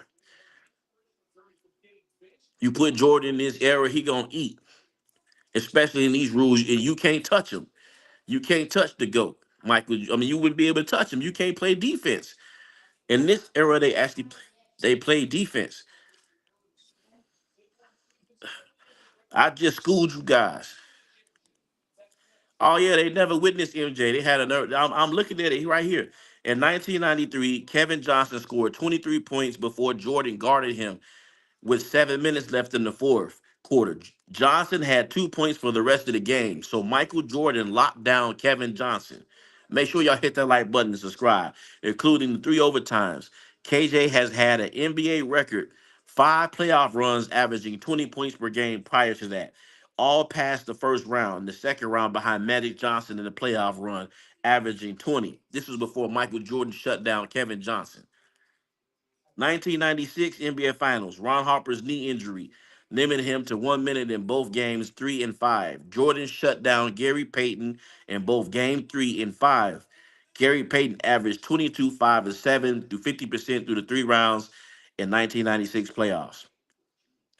In 1997, 1998, Jordan did not guard Stockton for long periods of time, as this was the pass defense peak passes. His on ball Stockton was defense was good, right? When he guarded John Stockton, and his off ball on Karl Malone. Okay, LeBron is good, but for LeBron is good, but far from great on defense. The only reason he is an all defensive team is because of the quality of the NBA defense is weak overall, not because he's that good of a defensive player. Let's look at this. Defensive Player of the Year award. Jordan 1, LeBron 0. Okay. Top two in DPO voting. Okay, 2-2, top two in DPO voting. Jordan 3-2, top two in DPO voting 4-4. Jordan's era was filled with more quality defense, and he still won DPOI, while LeBron can't even do that in his weak era.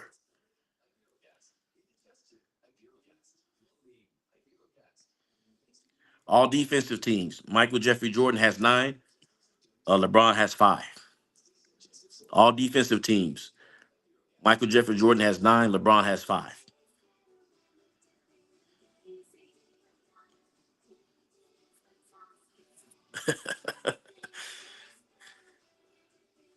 Telling y'all, man, y'all don't want this, man. Want this smoke, boy. Talking about that nonsense, man. I told you, man, the man had to play with everybody. If you're so great, why do you need Luka Dončić? Why do you need Anthony Davis? Why do you need Carmelo Anthony? Because that's who he wanted to originally play with. It was supposed to be, listen to Stephen A's podcast. It was supposed to be Carmelo, LeBron, and it was supposed to be in New York. But Carmelo took the bag and he didn't go to New York. This how much help this man need. Kyrie Irving. He wanted a reunion with Kyrie Irving in LA, and it didn't work out. He was begging for Kyrie Irving to come back in LA and play with him and Anthony Davis. See, back in my time, you had one other all-star on your team and some role players. Nowadays, you need to have a whole super team. It's a testament to how great uh, the 90s was. It's a testament to how great Michael Jordan was. But you got this man begging for help, recruiting players. Jerry Cross said that's one thing Michael Jordan didn't do. He never came and he never begged for help because he thought that he was good enough to win. He was good enough not here in this era. As a matter of fact, the NBA wouldn't even let Kobe Bryant have Chris Paul. They vetoed that trade. They vetoed that. They vetoed it. They shut it down. They shut it down. But LeBron, he's been destroying and running the league, and he can have everybody. He everybody he want. I'm a team up with Wade. Yeah, I'm a team up with Kevin Love. We're gonna win not one, not two, not three, not four, not five, not six, not seven, not eight, not nine, not 10. We're gonna win all these championships. Yeah, I'm gonna do it. I'm the GOAT. I'm the best player ever. That's what I'm gonna do. I'm gonna team up with all of them. Not one, not two, not three, not four, not five, not six, not seven, not eight. Then what happened? He goes out there and gets smoked. Right away, he got smoked. He didn't have, once again, he didn't have the same help that LeBron had. He never had a Luka Dončić. He never had a Kyrie. He had Steve Kerr, BJ Armstrong. Are you telling me that Steve Kerr and BJ Armstrong is better than Kyrie Irving? If you're telling me that, then you don't know basketball. That's who we had. Randy Brown. Are you telling me that Randy Brown is better than Steve? I mean, better than Luka Doncic? Luka Doncic is top three in the NBA right now. He's a top three player in the NBA right now. Michael Jordan didn't play with no top three player in terms of scoring. Scottie Pippen wasn't averaging with. He wasn't the face of the franchise. Can't build a team around Scottie Pippen. Can't build a. You name me a player like Dwayne Wade. So you're trying to tell me that Randy Brown, Judd Butchler, Steve Kerr, B.J. Armstrong, John Paxton are better than D Wade? These are the type of players that LeBron has played with. These are the type of players that LeBron has played with in his career. These are the type of players that LeBron Ramon James has played with in his NBA career. These are the type of players that LeBron Ramon James has played with in his career. These are the type of players that LeBron Ramon James has played with in his career. Top caliber players. You could put your franchise and build around. As a matter of fact, they were building around Kyrie Irving before LeBron came back. It was Kyrie's team in Cleveland. A old Tim Duncan was old when he beat LeBron. A old Tim Duncan. I think was he 38 when they beat the brakes off of him. 38 when he beat the brakes off of him. LeBron was in his prime when Dirk Nowitzki and Jason Terry handed it to him in the NBA Finals. That was embarrassing on 11 less minutes. You would never be able to ever tell me, man, that any of the players that Michael Jordan, I mean, the two best players that Michael Jordan probably ever played with was Scottie Pippen, um, Horace Grant, who averaged about 8 points per game, and Dennis Rodman. Those, but none of those guys are comparable to Luka Doncic. None of those guys are comparable to Anthony Davis. We had Luke Longley. We had Luke Longley for a center. We had Luke Longley and who else do we have? Okay, Bill Wellington. We had Bill Wellington. No one even knows who Bill. If Bill Wellington was walking down the street, you probably wouldn't even know who he was. I guarantee you, if Anthony Davis is walking down the street, you know exactly who he is. These are the type of players that LeBron is playing in a weak league where they have a in-season tournament and the play-in tournament, and he needs this to go up against. He needs stacked teams to go up against the Utah Jazz, who are garbage. He needs these type of teams to go up against the Portland Trail Blazers, who are garbage. He needs these type of teams to go up against teams like that, who are trash and garbage, in order to win. When they played the Utah Jazz this season, they won by one. I remember that game. They won by 1 point. It was 104 to 105. The Utah Jazz coach called a timeout. And if he wouldn't have did that, that game would have been over with. But then they came back the next game and Victor Wembanyama served them. Man, the man, no, I said Luke Longley was their center. And I'm saying that, are you saying that Luke Longley is better than Anthony Davis or uh, D. Howard? No. These are the type of players that LeBron played with. The players that Michael Jordan played with would have been bums in today's NBA. Stacey King, Will Purdue, Tony Kukoc was, decent. He was definitely good. He was underrated, definitely underrated. But you got to think about it. This man has a all-time starting team. You could put him on TK and you could put 2K. You could put LeBron James on 2K and have LeBron James all-time starting teammates. And who would you put on that? Will it be him, Dwayne Wade at the two, Anthony Davis, at the five? You could Chris Bosh, could play come on, man. All these players that he played with, Luka Dončić, you coming off the bench, because I would have Luka come off the bench just because Dwayne Wade in his prime was ridiculous. He's, like I said, arguably the Scott Williams, exactly, Scott Williams. They over here talking about Jordan had a team, man. He played with Scott Williams, man. Bill Cartwright, who had to take the ball and shoot like this. Wasn't Bill Cartwright? He had one. Bill Cartwright had one of the most slowest jump shots in NBA history. I don't even know how he got that shot off, man. And then on top of that, Jordan was dominating in the league where they had Shaquille O'Neal, Shaq, the most dominant center in the league has ever seen. LeBron is there. And then, you got the 3-second rule where you don't have to have the paint so clogged up now. Then you could clog up the lanes. Could you imagine LeBron James driving to the paint with a prime Shaq under there? Man, he would be getting his stuff smacked. That prime Shaq in Orlando with Penny Hardaway. Are you kidding me, man? They would have ate, man. Penny had injuries, but Penny Hardaway had game, man. That Magic team.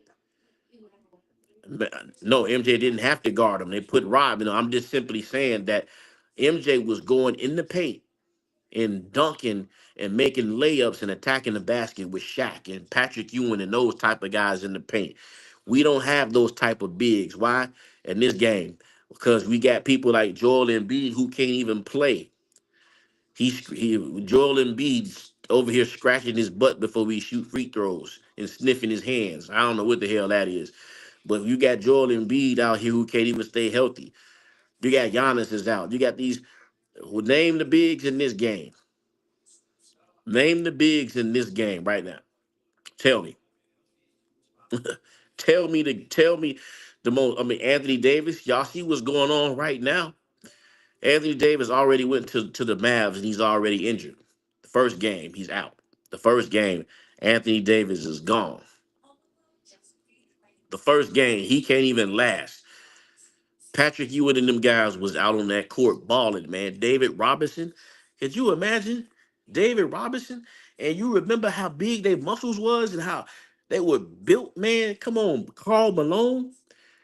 But he got to go up against Chet Holmgren and all these, little scrunchy skinny guys because that's not the way it is no more.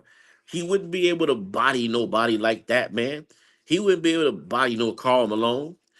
No, Sean Kemp. Sean Kemp even said it on a podcast, All the Smoke. He was like, I don't think LeBron would have been able to do that at that time. Because we had Anthony Mason, Xavier Daniels, them type of guys that was able to play that lockdown defense. Them the type of guys we had. Xavier McDaniels, uh, Larry Johnson. You had, uh, yeah, them type of dudes. Charles Oakley. They wasn't letting you in the paint, man. You would have been laying down, man. Dennis Rodman. We had them type of lockdown defenders. Those were big body dudes. Now LeBron is, he play a 5 out. He bring the ball down the court. He asks for a high pick and roll. He switch off and he get a little guy. He got Jalen Brunson on him, and then he trying to post up Jalen Brunson. He trying to post up Jalen Brunson little self, and then he back him down, commit a charge or an offensive foul or get a layup, and then he doing his shoulders. And, yeah, I'm more than an athlete. Yeah. But back then, that wouldn't happen because you do that high pick and roll and you switch over to Charles Oakley or you switch over to Anthony Mason or Xavier McDaniels. Would you think he gonna back them big bodies up? No, especially if he had problems with Kawhi Leonard. He had problems with Kawhi Leonard. I just read you. I just read you the stats. Zion Williamson, don't even bring Zion Williamson into the discussion because Zion Williamson is at the beignet factory packing up and getting donuts. Zion Williamson is at Popeyes right now. He wouldn't even be a factor in the 90s. He can't stop eating biscuits and honey. Zion Williamson's done, man. He can't even he his diet consists of McDonald's in the morning, White Castles in the evening, and Popeyes at night. And you guys talking about Zion. Come on, man. He can't even play. That's another person, Charles Barkley, in 91 to 93, when he was actually in shape. When he went over to the Phoenix Suns, Charles Barkley was a baller, man. He was lazy throughout the rest of his career, but he played more than Zion Williamson. Zion Williamson out here eating biscuits and gravy. He can't even stay healthy. Talking about what Zion would have did. Zion wouldn't even be on the court. Zion wouldn't even be on the court in the 90s, man. He at the Golden Corral, the old country buffet. That's what's going on, man. He made all this money and he didn't even earn it. That's the type of generations that we live in. They just hand out money and these guys don't even prove himself. AD ain't no bust, but AD has game. But oh yeah, the Larry Bird is a legend. Larry Bird is the greatest small forward of all time. But yeah, Larry Bird is the greatest small forward of all time. But this man said, yeah, no, AD wasn't a bust, man. He just can't stay. He can't stay healthy. That's all. He can't stay healthy. Same thing with Zion Williamson, man. He oozing with talent, but he can't stay healthy. Zion Williamson is oozing with talent, but he can't stay healthy. So what's the point of him bringing him up? You think he gonna be bodying Patrick Ewing and David Robinson and all them guys? Hakeem Olajuwon? Hakeem Olajuwon? Anybody ever heard of the Dream? One of the most fundamental big mans of all time. Could you imagine him doing? Could you imagine little Zion Williamson or Anthony Davis guarding Hakeem Olajuwon? They get smoked. If Anthony Davis can't handle Nikola Jokic, what makes you think that he would be able to handle Shaq or Hakeem Olajuwon? A prime Shaq. I ain't talking about the fat Shaq. I'm talking about a prime Shaq.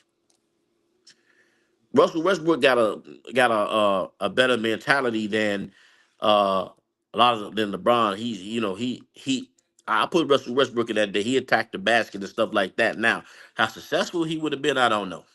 Because Westbrook game is limited. He doesn't really have a mid-range jump shot just that's all predicated on attacking the basket. However, with that being said, you needed a mid-range jump shot.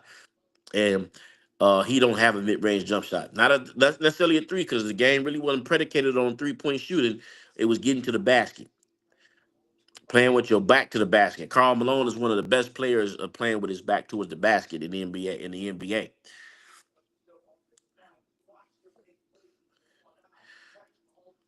LeBron shoots 50% from the field because most of his attempts are layups and dunks.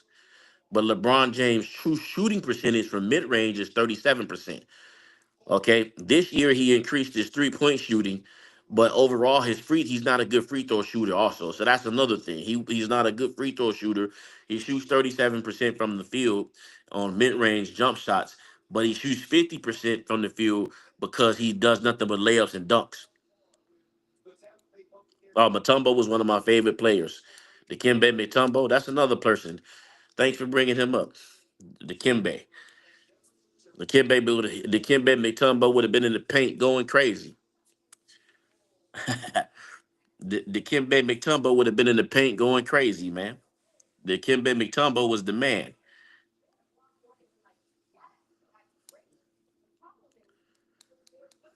Keem Olajuwon, Kareem Abdul-Jabbar with the skyhook. Stop it, man. Moses Malone. Anybody ever? Oh, Hakeem is one of the best of all time. Hakeem Olajuwon is so underrated. That's why Kobe wouldn't study with him. That's why all the greats wouldn't study with Hakeem Olajuwon. Oh yeah, Kobe wouldn't study with him. Hakeem was the man. Hakeem Olajuwon was the man. Absolutely. I appreciate everybody that's been in this chat though. You know, even the LeBron goofies, groupies. There was thousands of people here tonight, man. Uh, Shaq. Oh yeah, Shaq, man. Like I said, Shaq started eating donuts and biscuits, and he started loving that chicken from Popeyes. And that was his problem. And that's the problem with Zion Williamson. He loved that chicken from Popeyes. He down there eating seafood, beignets, burgers, biscuits. Every time you look up, he's in the best shape of his life. And then 2 weeks later, he looked like a donut. That's why he would have been able to play. Hakeem, yeah, yeah. Hakeem, man. He one of my favorite centers of all time. The dream shake, playing with his ball back to the basket. He could shoot 3-point shots. His footwork was impeccable. Uh, I love Akeem Olajuwon, but we don't have that. That's why I'm saying LBJ sucks. Uh, LBJ sucks, and Lakers fans, I would say Hakeem was underrated. Everyone has his top three centers all time. Yeah, he's in there. Shaq was the most dominant, I agree, but definitely Hakeem is definitely right in there. You know, Hakeem is that. Look, I like Patrick Ewing, I like David Robinson, I like all those guys. I like all those guys in there. And Nikola Jokic for this generation too. But imagine if you put Hakeem Olajuwon in a prime Shaq, who would guard Shaq today? Who was gonna guard the Orlando Magic Shaq? Because I know y'all talk a lot of this nonsense, but who would have guard? Who would have guarded him?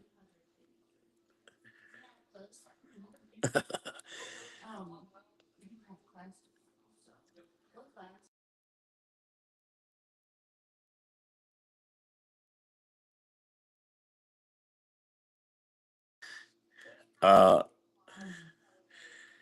yeah, he was definitely underrated. LBJ. So, yeah. Did you imagine, man? Could you imagine putting Hakeem Olajuwon in today's game? Could you imagine dumping off David Robinson? Could you imagine dumping off those guys? Could you imagine putting them guys in? Patrick Ewing, and, the Davis brothers, the Davis brothers over in Indiana, putting them guys, Sean Kemp, Sam Perkins. Can you imagine putting them guys uh, in the game today? Alonzo Mourning, please. I forgot the name Alonzo, Big Zo. Could you imagine putting Alonzo in the game in these games? Those guys wasn't shooting 3 pointers. They was getting to the rack. But old Adam Silver, he don't want physical game. Dr. Evil, traveling, please don't mention traveling because LeBron James be traveling from here to Hong Kong every other play. But could you imagine, man, uh, putting those guys in the game? But Dr. Evil, aka Adam Silver, he always has an idea. Well, guys, we're gonna go and we're gonna just, I think what I should do is, uh, it would be really great that we could put LeBron in the finals, and then we just don't have any defense. What we do is we just have all 3-point shooting, and if it's too hard on my baby, we'll call a flagrant foul if you touch him on the face. That's what we'll do. Yeah, and we'll have Steph Curry put up 40, and yeah, this will just be really great. Just analytics and scoring. Yeah, Dr. Evil. Tampering the game, messing with the game. And I read you all the stats, and this guy sit up here trying to argue with me how the ratings are down 25% and they said it was because of Black Lives Matter. That was one. They said it was because of all of the TV, all the different TV partnerships they have. People can't afford to pay cable. That was the other thing. They said it was a lack of interest because of 3-point shooting, no defense, and load management starting from 2012. The San Antonio Spurs. This was the reason for the low NBA ratings.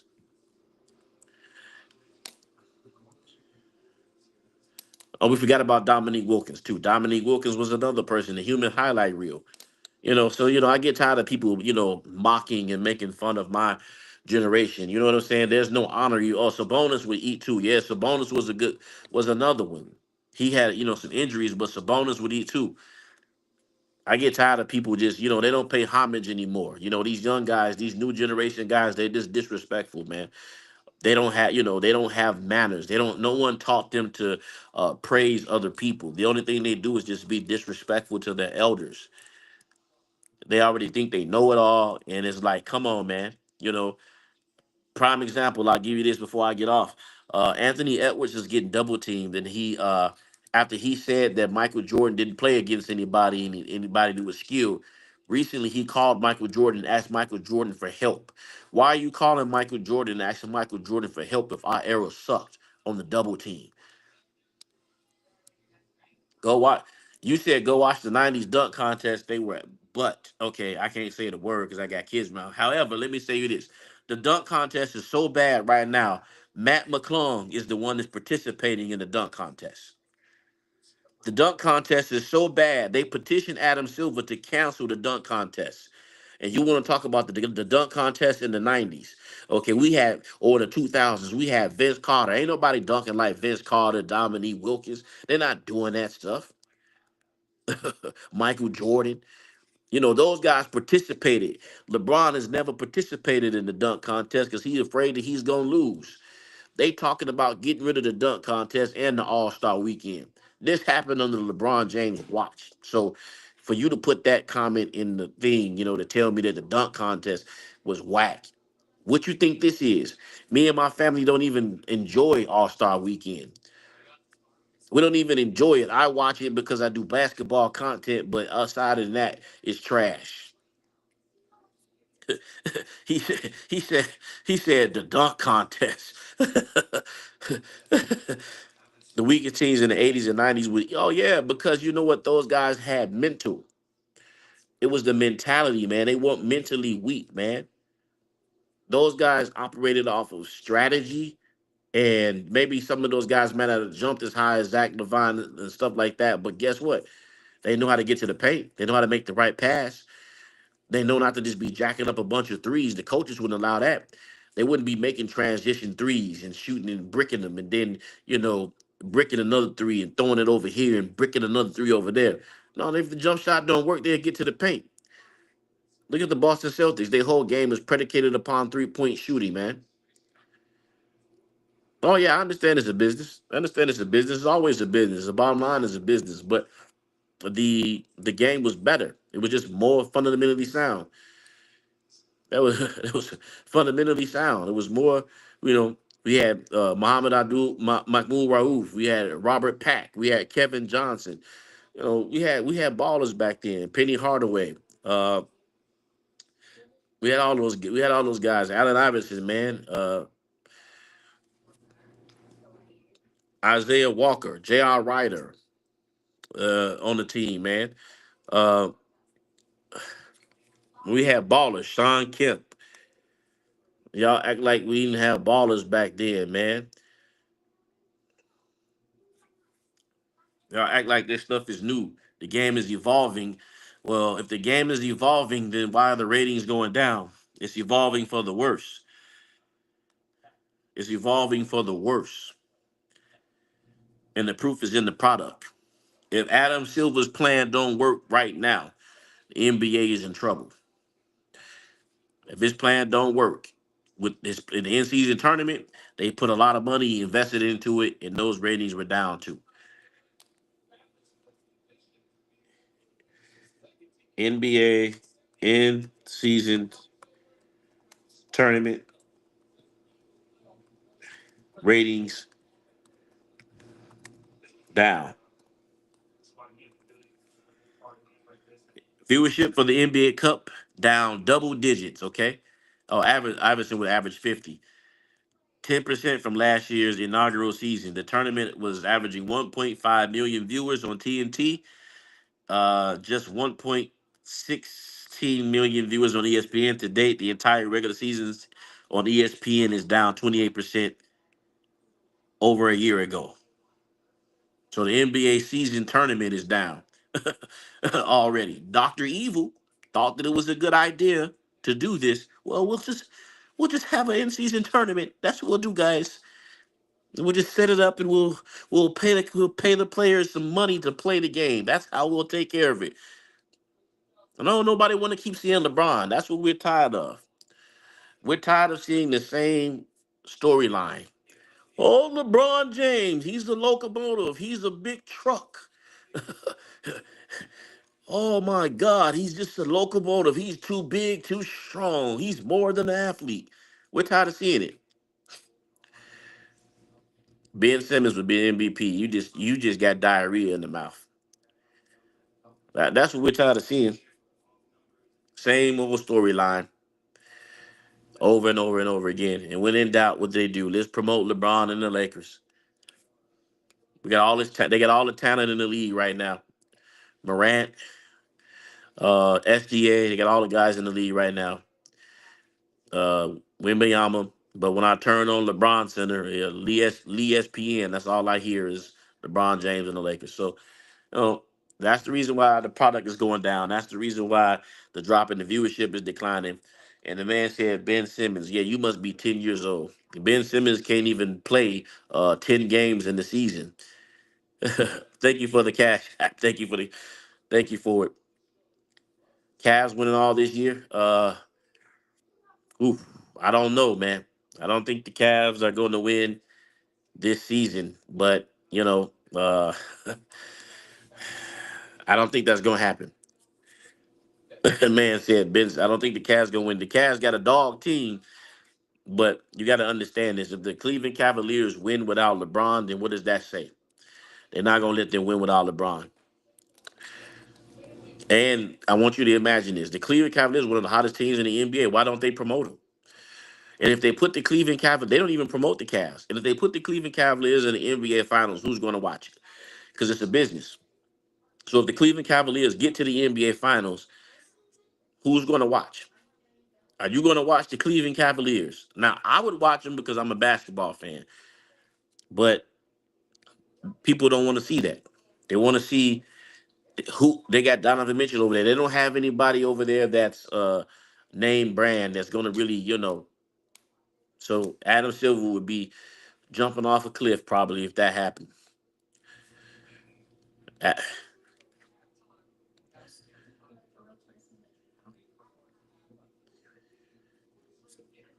Ben Simmons wouldn't even be in the NBA in the '90s.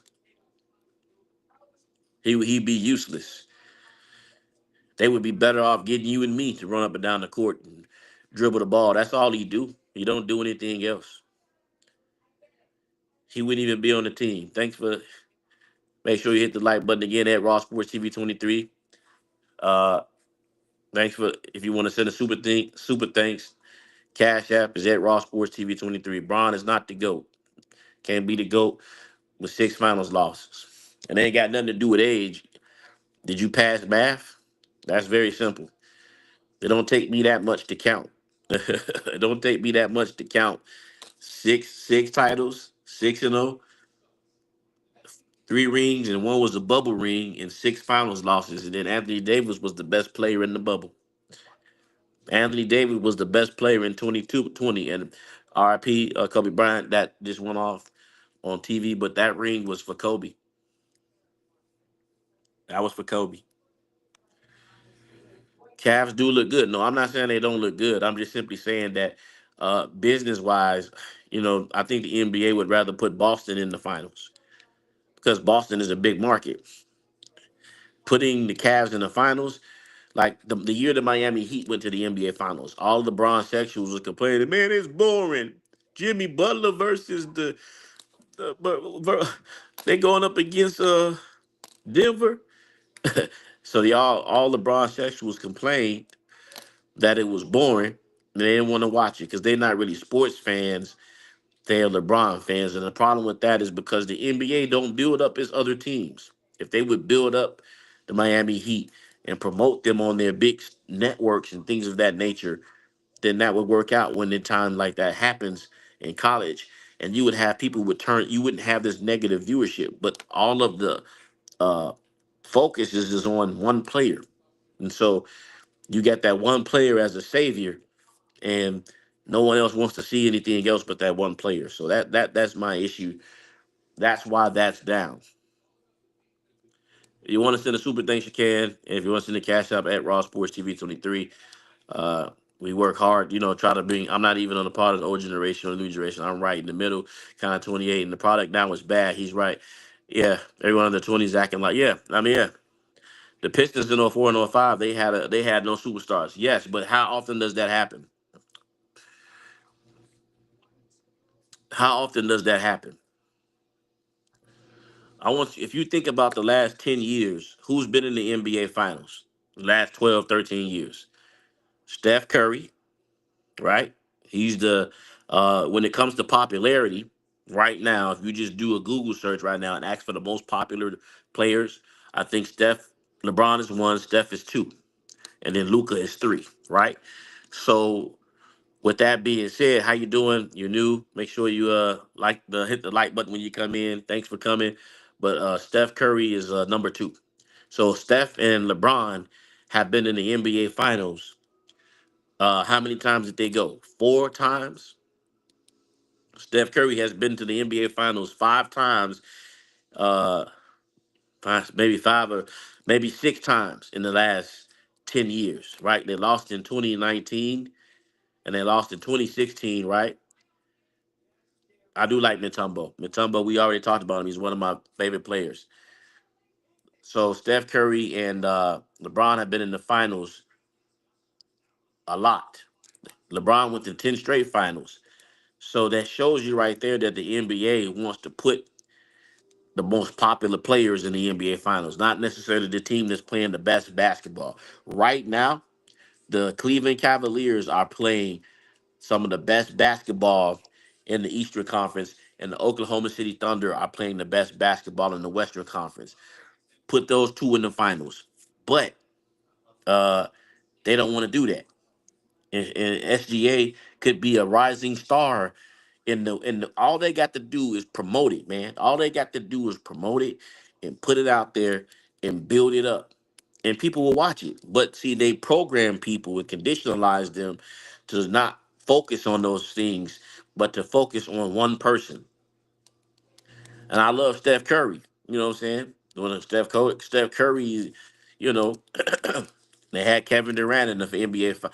They want to put the best. They want to put the most popular players in the NBA Finals. That's what it's all about, man.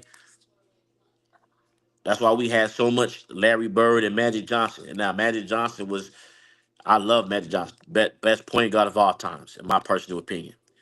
I never seen anything like that. Best passing, uh, never seen anything like that. You can't. They say LeBron is like him. He's not no Magic Johnson, man. So but they built the rivalries between Boston and uh, the Lakers. I can't say that Bron easily was better than everyone in the East. Uh, well, there was no competition. The only competition they really had was it could have been competition was the Chicago Bulls and Derrick Rose, but his knees blew out on him, and I was disappointed because I was a bull. I was a bull. Curry doesn't kill Magic. No, he doesn't. Uh, Magic Johnson won a championship in his rookie year. Steph Curry didn't do that. Sorry, and he was the Finals MVP in his rookie year. So stop it. But yeah, no, I mean, after that, who did they have? Toronto Raptors and the Barney dinosaur team. That's who they had. That's who they had, right? Michael Jordan had to go through the bad boy Pistons. He had to go through Reggie Miller and those guys. He had to go through Alonzo Mourning, Patrick Ewing. The road to prosperity was much harder than it is, Dominique Wilkins and those guys. He had the road to prosperity was much harder. LeBron, on the other end, couldn't even get it done. As a matter of fact, the reason why he went over there to Miami is when you think about it, Dwight Howard took him out. This man let Dwight Howard take him out. The year that they won the game, Dwight Howard took him out. He do Turkoglu, Jameer Nelson, and them eliminated LeBron.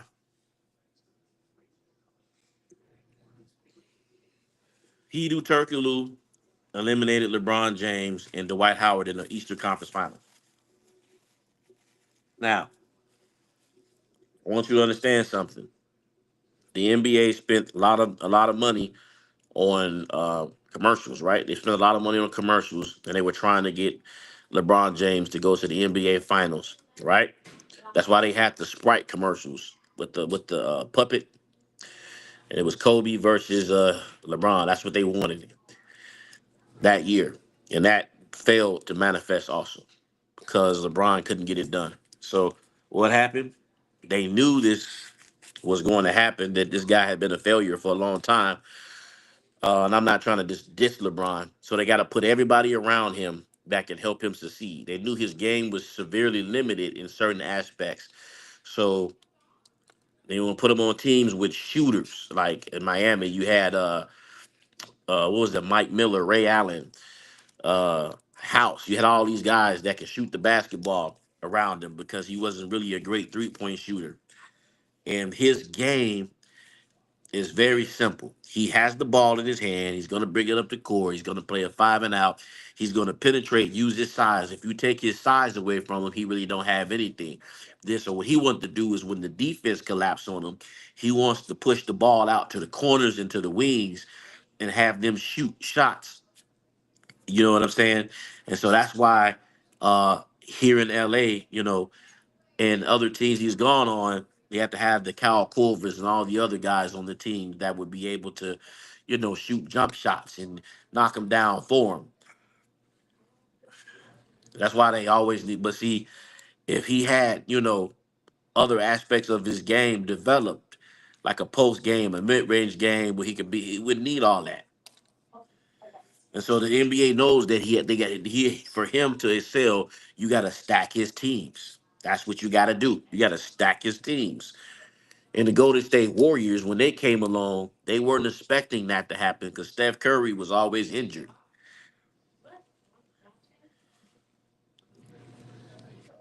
Oh yeah, Steph Curry, he was always injured. But then Curry, you know, he ended up working his way out of those ankle injuries, and then they ended up developing a dynasty. So the NBA didn't know that was going to happen, right? So that put a monkey wrench in LeBron and their plan to give him more championships, etc. Mark Williams trade, yeah. So Mark Williams, we talked about that earlier. Come in and make sure you hit the like button for me. Mark Williams was always injured. Okay, he's oozing with talent. Um, Anthony Davis dropped 42 points on him, but he's a good rim protector. He can block shots and get up and down the court. He's kind of like Jackson Hayes. He's attack. He could catch the alley oops and everything like that. But if you check, Mark Williams uh, is always injured. I think he missed a lot of games also in the last 2 seasons. So what happened was they worked out a deal to send Dalton Connect down there, and they make the trade for him. But when Mark Williams came down to do his physical, in the middle of the physical, they found out and they started seeing, whoa, this guy can get injured again. They saw some things. He's going to end up being injured for us. So they rescinded the trade. Well, that's what happened. They rescinded the trade because they found out this guy was still hurt. So the trade got rescinded. So now the Lakers don't have a big. They're gonna have to go along unless they find somebody in a buyout, or they're gonna have to go along with Jackson Hayes as their big. And I don't think that's going to work. I think Nikola Jokic is going to go to work on them. Those are my thoughts on the Mark Williams situation. I know everybody was happy. They were jumping up and down. That was the big man that they wanted. But now uh, he's not going to be with. I don't know if they're going to. I don't know if they're going to go after him in particular because he got the man. He's like Anthony Davis. Well, Anthony Davis probably was a little bit more available than him. Cooked. I don't know. I don't know if you guys are cooked, but yeah, you don't have a big this season. So therefore, when you do run up against the Denver Nuggets, what is Jackson Hayes going to do to Nikola Jokic? How is he going to stop him? Christian Koloko is not going to be able to stop him because Nikola Jokic is so. Uh, Nikola Jokic is so good. He could, pass the ball, get players open. You got to double team him. I don't see. I don't see an answer. And then Luka Doncic and LeBron are not really great defenders right now. So they got to stop Jamal Murray, Michael Porter, and all those guys. Aaron Gordon, you throw Aaron Gordon on. You're gonna throw Aaron Go. Oh, we're cooked. AD was a bad trade. Yeah, no, AD was a bad trade. Yeah, he was a bad trade. Yeah, the Mavs. I mean, because if he could stay healthy, y'all saw the potential. Y'all would win the championship, and y'all would be a good team for about 2 years, right? Because he's older, 31 years old. Not that that is old, but eventually, Luca's still younger. However, yeah, the Mavs are cooked. I feel bad for Nico Harris right now. I wouldn't want to show myself or face in the arena or anywhere around the office or anything that Anthony Davis is here. But Nico and Davis were friends though, so all this sounds real grimy, but it is how it is. It's the corruption of the NBA. It's how it works. It's the corruption of the NBA. They needed a star in LA post LeBron with the new TV deal so that they can promote the league again, and Luca was the man. Yes. Fleeced. Lakers fleeced the Mavs. Robbed them. Blindsided them. Blindsided them. Most definitely. Definitely appreciate you. Definitely blindsided. Coming in, hit the like button. Thank you guys. Make sure you subscribe to the channel. The NBA, yeah, the NBA conspired this because it doesn't make any sense. Several years ago, people were talking about Luca joining the Lakers, and I didn't think it was true, because I'm like, well, that doesn't make any sense, you know what I'm saying? Because why would the Mavs let him go? That's like you trading Michael Jordan, not saying that Luca's Michael Jordan. Like, hey, I got Michael Jordan over here. He took me to my first conference finals. I'm gonna trade him for Anthony Davis. Like, what? Well, y'all got, and then well, Max Christie he looks promising, but he ain't gonna be able to do enough if they don't have Max Christie can ball. I like him. I like Max Christie most definitely. I like Max Christie got game. I mean, what they were doing to the Houston Rockets was unbelievable in the first half and everything. But Davis going down, man, that's bad.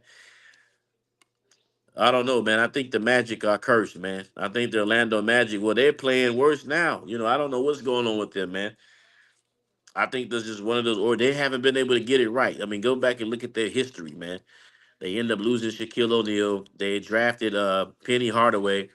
And Penny Hardaway, was injured and didn't live up to his potential. They had this, so the Lakers, the Orlando Magic just can't get over the hump, man. But they were playing some good basketball, so I don't really know. But yeah, that's what happened with AD, man. That's one of the dumbest trades in NBA history. But once again, you're dealing with the Los Angeles Lakers. You're dealing with you're dealing with Hollywood, and you got to have the stars there, so they need a star. If you think about the history of the game, Shaq, Kobe, Kareem Abdul-Jabbar, Pau Gasol, Magic Johnson, they always had stars for the stars, and that's what happened. So yes, the Lakers fleeced Adam Silver and those guys fleeced the Dallas Mavericks, and the Dallas Mavericks, I wouldn't want to step foot next to American Airlines Arena right now, specifically because of the fact that they traded for Anthony Davis, who does have game and is a top 10 player in the NBA, but he got injured his first game. And it wasn't like someone ran into him or, it was like, knocked him down or did something. It was his own body in the first game that failed him.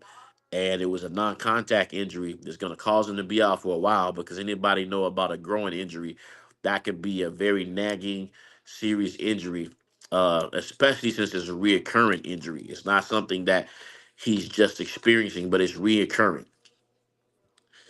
It's a reoccurring injury. So that's the thing there. But if he could have been healthy, then hey, he said Casper got him. Casper the ghost got him. you know, yeah, Casper the ghost got him. Yeah, so yeah, the Mavs are looking pretty bad right now. That's really what the case is right now. So hopefully the Mavs can hold on until he actually gets back. But if they can't, then that's a problem. Oh, Davis is out. Yeah, Davis is out, man. Davis is out. All the way out. Davis is out for some time. Thank you, thank you, thank you, thank you. Appreciate it. Davis is out. So, anybody also noticed that the Golden State Warriors have a tough schedule. They got the Milwaukee Bucks today, and they got a back to back. The Mavs may be in the play in for real. They got a back to back. They got a tough schedule. The LA Lakers play the Utah Jazz this week, and then they'll be off for the whole All Star weekend. So uh, they did the Golden State Warriors wrong this week.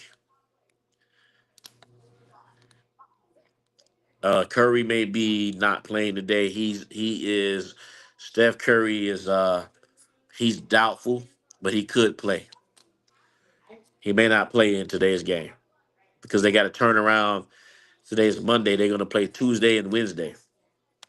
Gonna play Tuesday and Wednesday.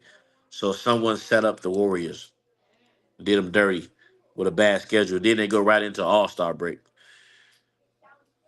They go right into All Star break. Just look at this. How did the physical go through? There you go. That's a good question. Because Davis was allegedly hurt when he was with the Lakers, right? He was out. So that's a good question. How did the physical go through? Because it was a shady deal. It's a shady backroom deal. They wanted the Lakers to have Luca. This was the NBA. They wanted the Lakers to have Luca post LeBron so that they would not be void of a star because LeBron can't be. I don't see LeBron playing 3 more seasons. So maybe this season or next season. And so the Lakers were looking out for their best interest so that when he goes away, Bronny is not going to be able to carry the team. They got to have somebody on the team. Who more likely that they could have that can do so? Luka Dončić. He can get the ratings. He's a top 3 player. And then depending on Luka, they're banking on Luca to be the cash cow, so they could build a team around Luca that he needs. That's why. So they probably looked the other way and said, hey, Nico Harrison and Anthony Davis is fine. So he probably said, "You got injuries? Oh, I'm gonna turn my head this way. It'll be okay." There you go. Mark Williams, his physical failed, and Anthony Davis is passed. There you go. There you go.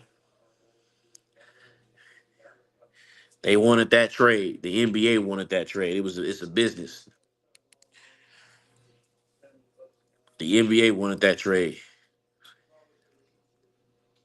Oh, exactly. They want to avoid the down years they had with Kobe, with LeBron at this time. Yeah, because that's where it was going. They had those. Remember when Kobe had the down years after his Achilles injury? They vetoed the Chris Paul trade, and so they had a bunch of down years. So thank you, thank you, thank you. They vetoed the trade, and that's what happened. Yeah, so Kobe had down years where they were struggling, and so the Lakers don't want to do that. And they don't want to do it with LeBron because it's already taken a hit to his legacy.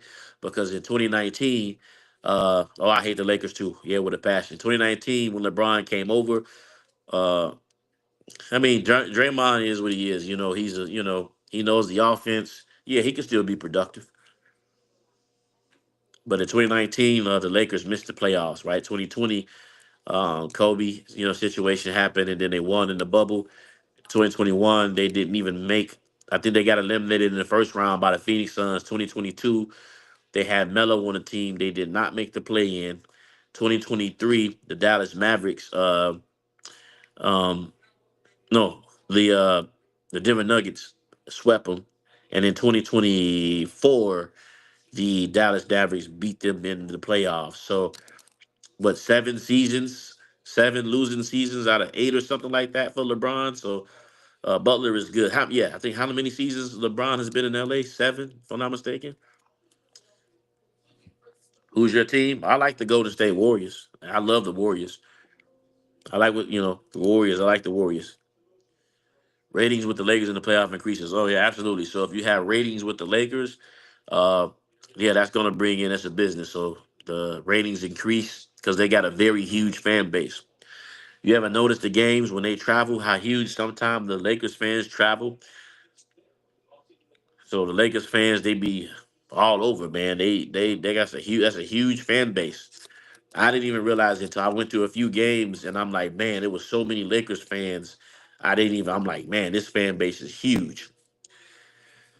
Yeah, Butler's a good fit off the ball. He can get to the paint. He does the exact opposite. He's like him and Curry are like yin and yang. But he get to the bucket, he attack the basket, and that's what we saw in the Bulls game.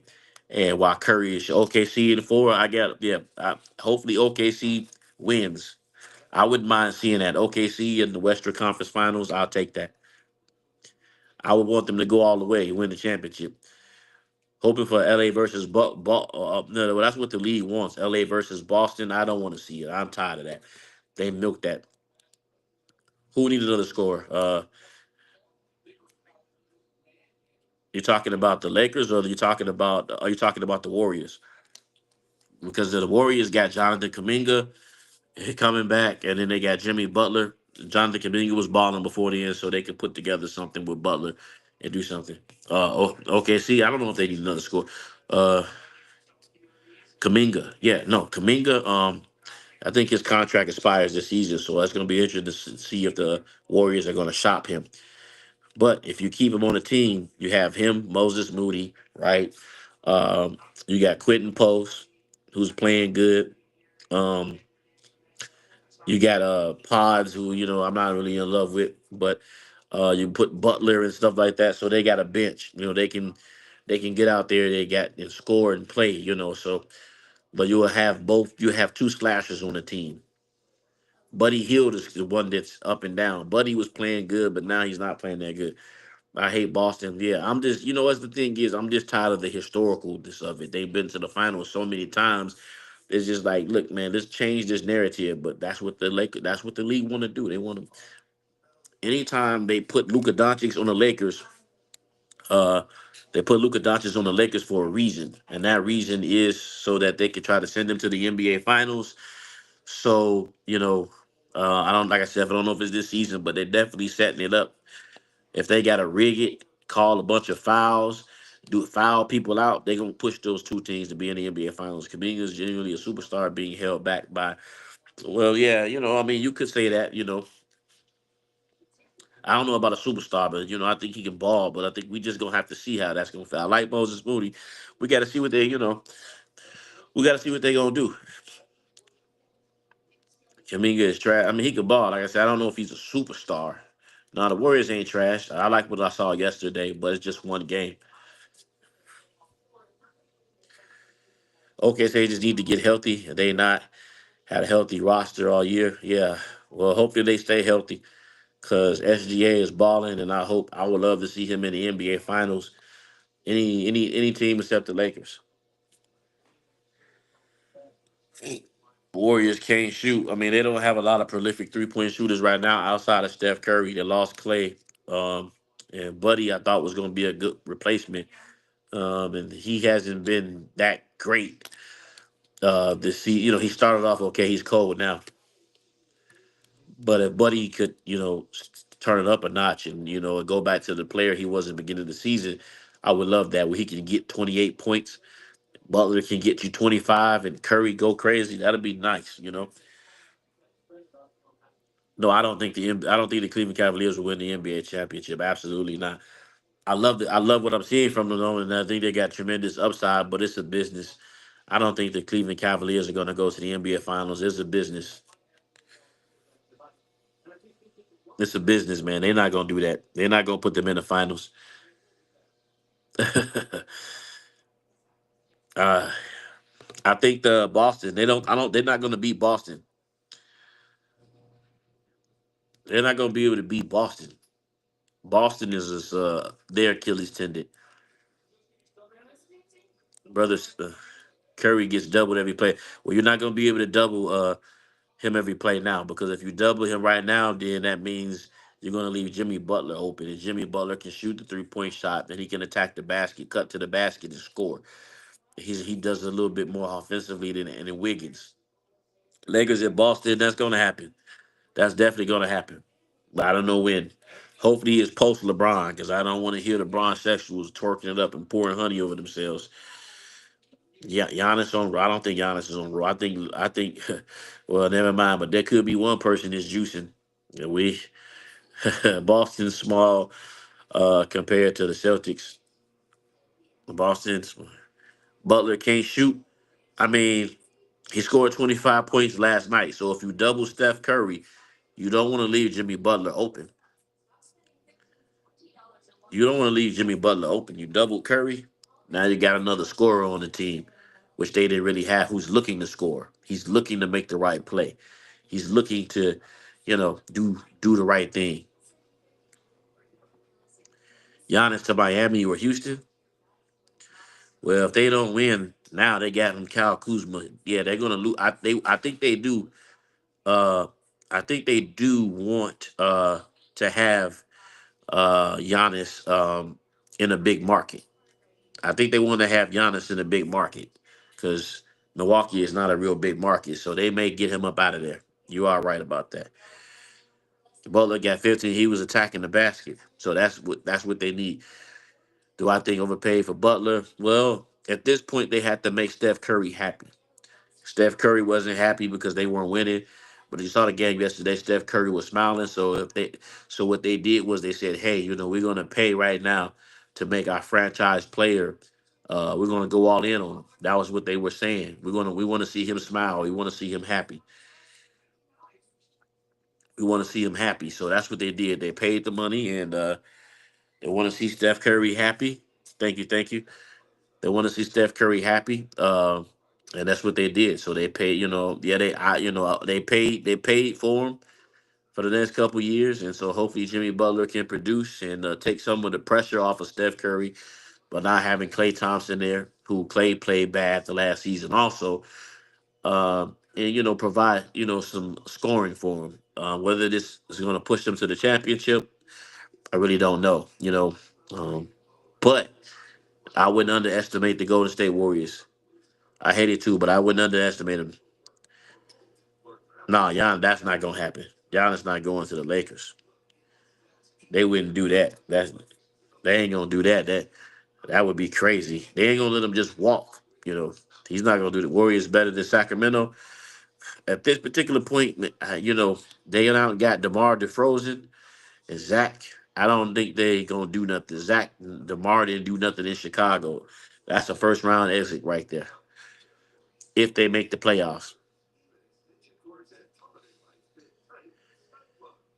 If they make the playoffs.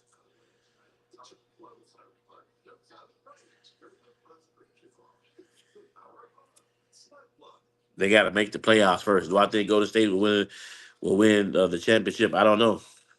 They got to stay healthy. That's the problem, really, with the Warriors. They got Kerr has a whole bunch of different lineups, right? Got a bunch of different lineups, and that's one of and partially that's because they haven't been healthy. So now you got Butler, and you got to wait on Kaminga because you don't really know what your potential is. But if they can stay healthy, they're going to be a force to reckon with. They're gonna be a force to reckon with if they stay healthy. If they can play like they played yesterday, can Curry can knock down, consistently his shots, which that's gonna be crazy. Buddy Hield really needs to play better. That's gonna be what is contingent upon. Buddy Hield playing better. Buddy Hield's gonna have to play better. Buddy Hield doesn't play good, because Curry probably gonna have some nights where he just not gonna knock down that shot, and Hill gonna have to step up and knock down some threes. And you hungry? I'm open it for you. You still got pizza too. Yeah. At the start of the season, the Warriors were cooking. Yeah, they were, but what happened? Milton got injured, right? So that changed the trajectory of things. They had to make that trade to get Dennis Schroeder and everything like that, and it just probably threw off the team chemistry. Buddy Hill was playing better, so that's what happened in the beginning of the season. Let's see what the Lakers do tomorrow. Oh well, they're not playing nobody tomorrow. They're playing the Utah Jazz twice. So yeah, they're gonna win, and that's I'm gonna go live. So if you guys are here, we'll get on here. We'll get on here and we'll talk about the Luka Dončić trade and see it tomorrow. But I'm gonna get off, man. It's late. I appreciate everybody who tuned in. And if you want to get in tomorrow, then just come on down tomorrow for the game. All right, peace.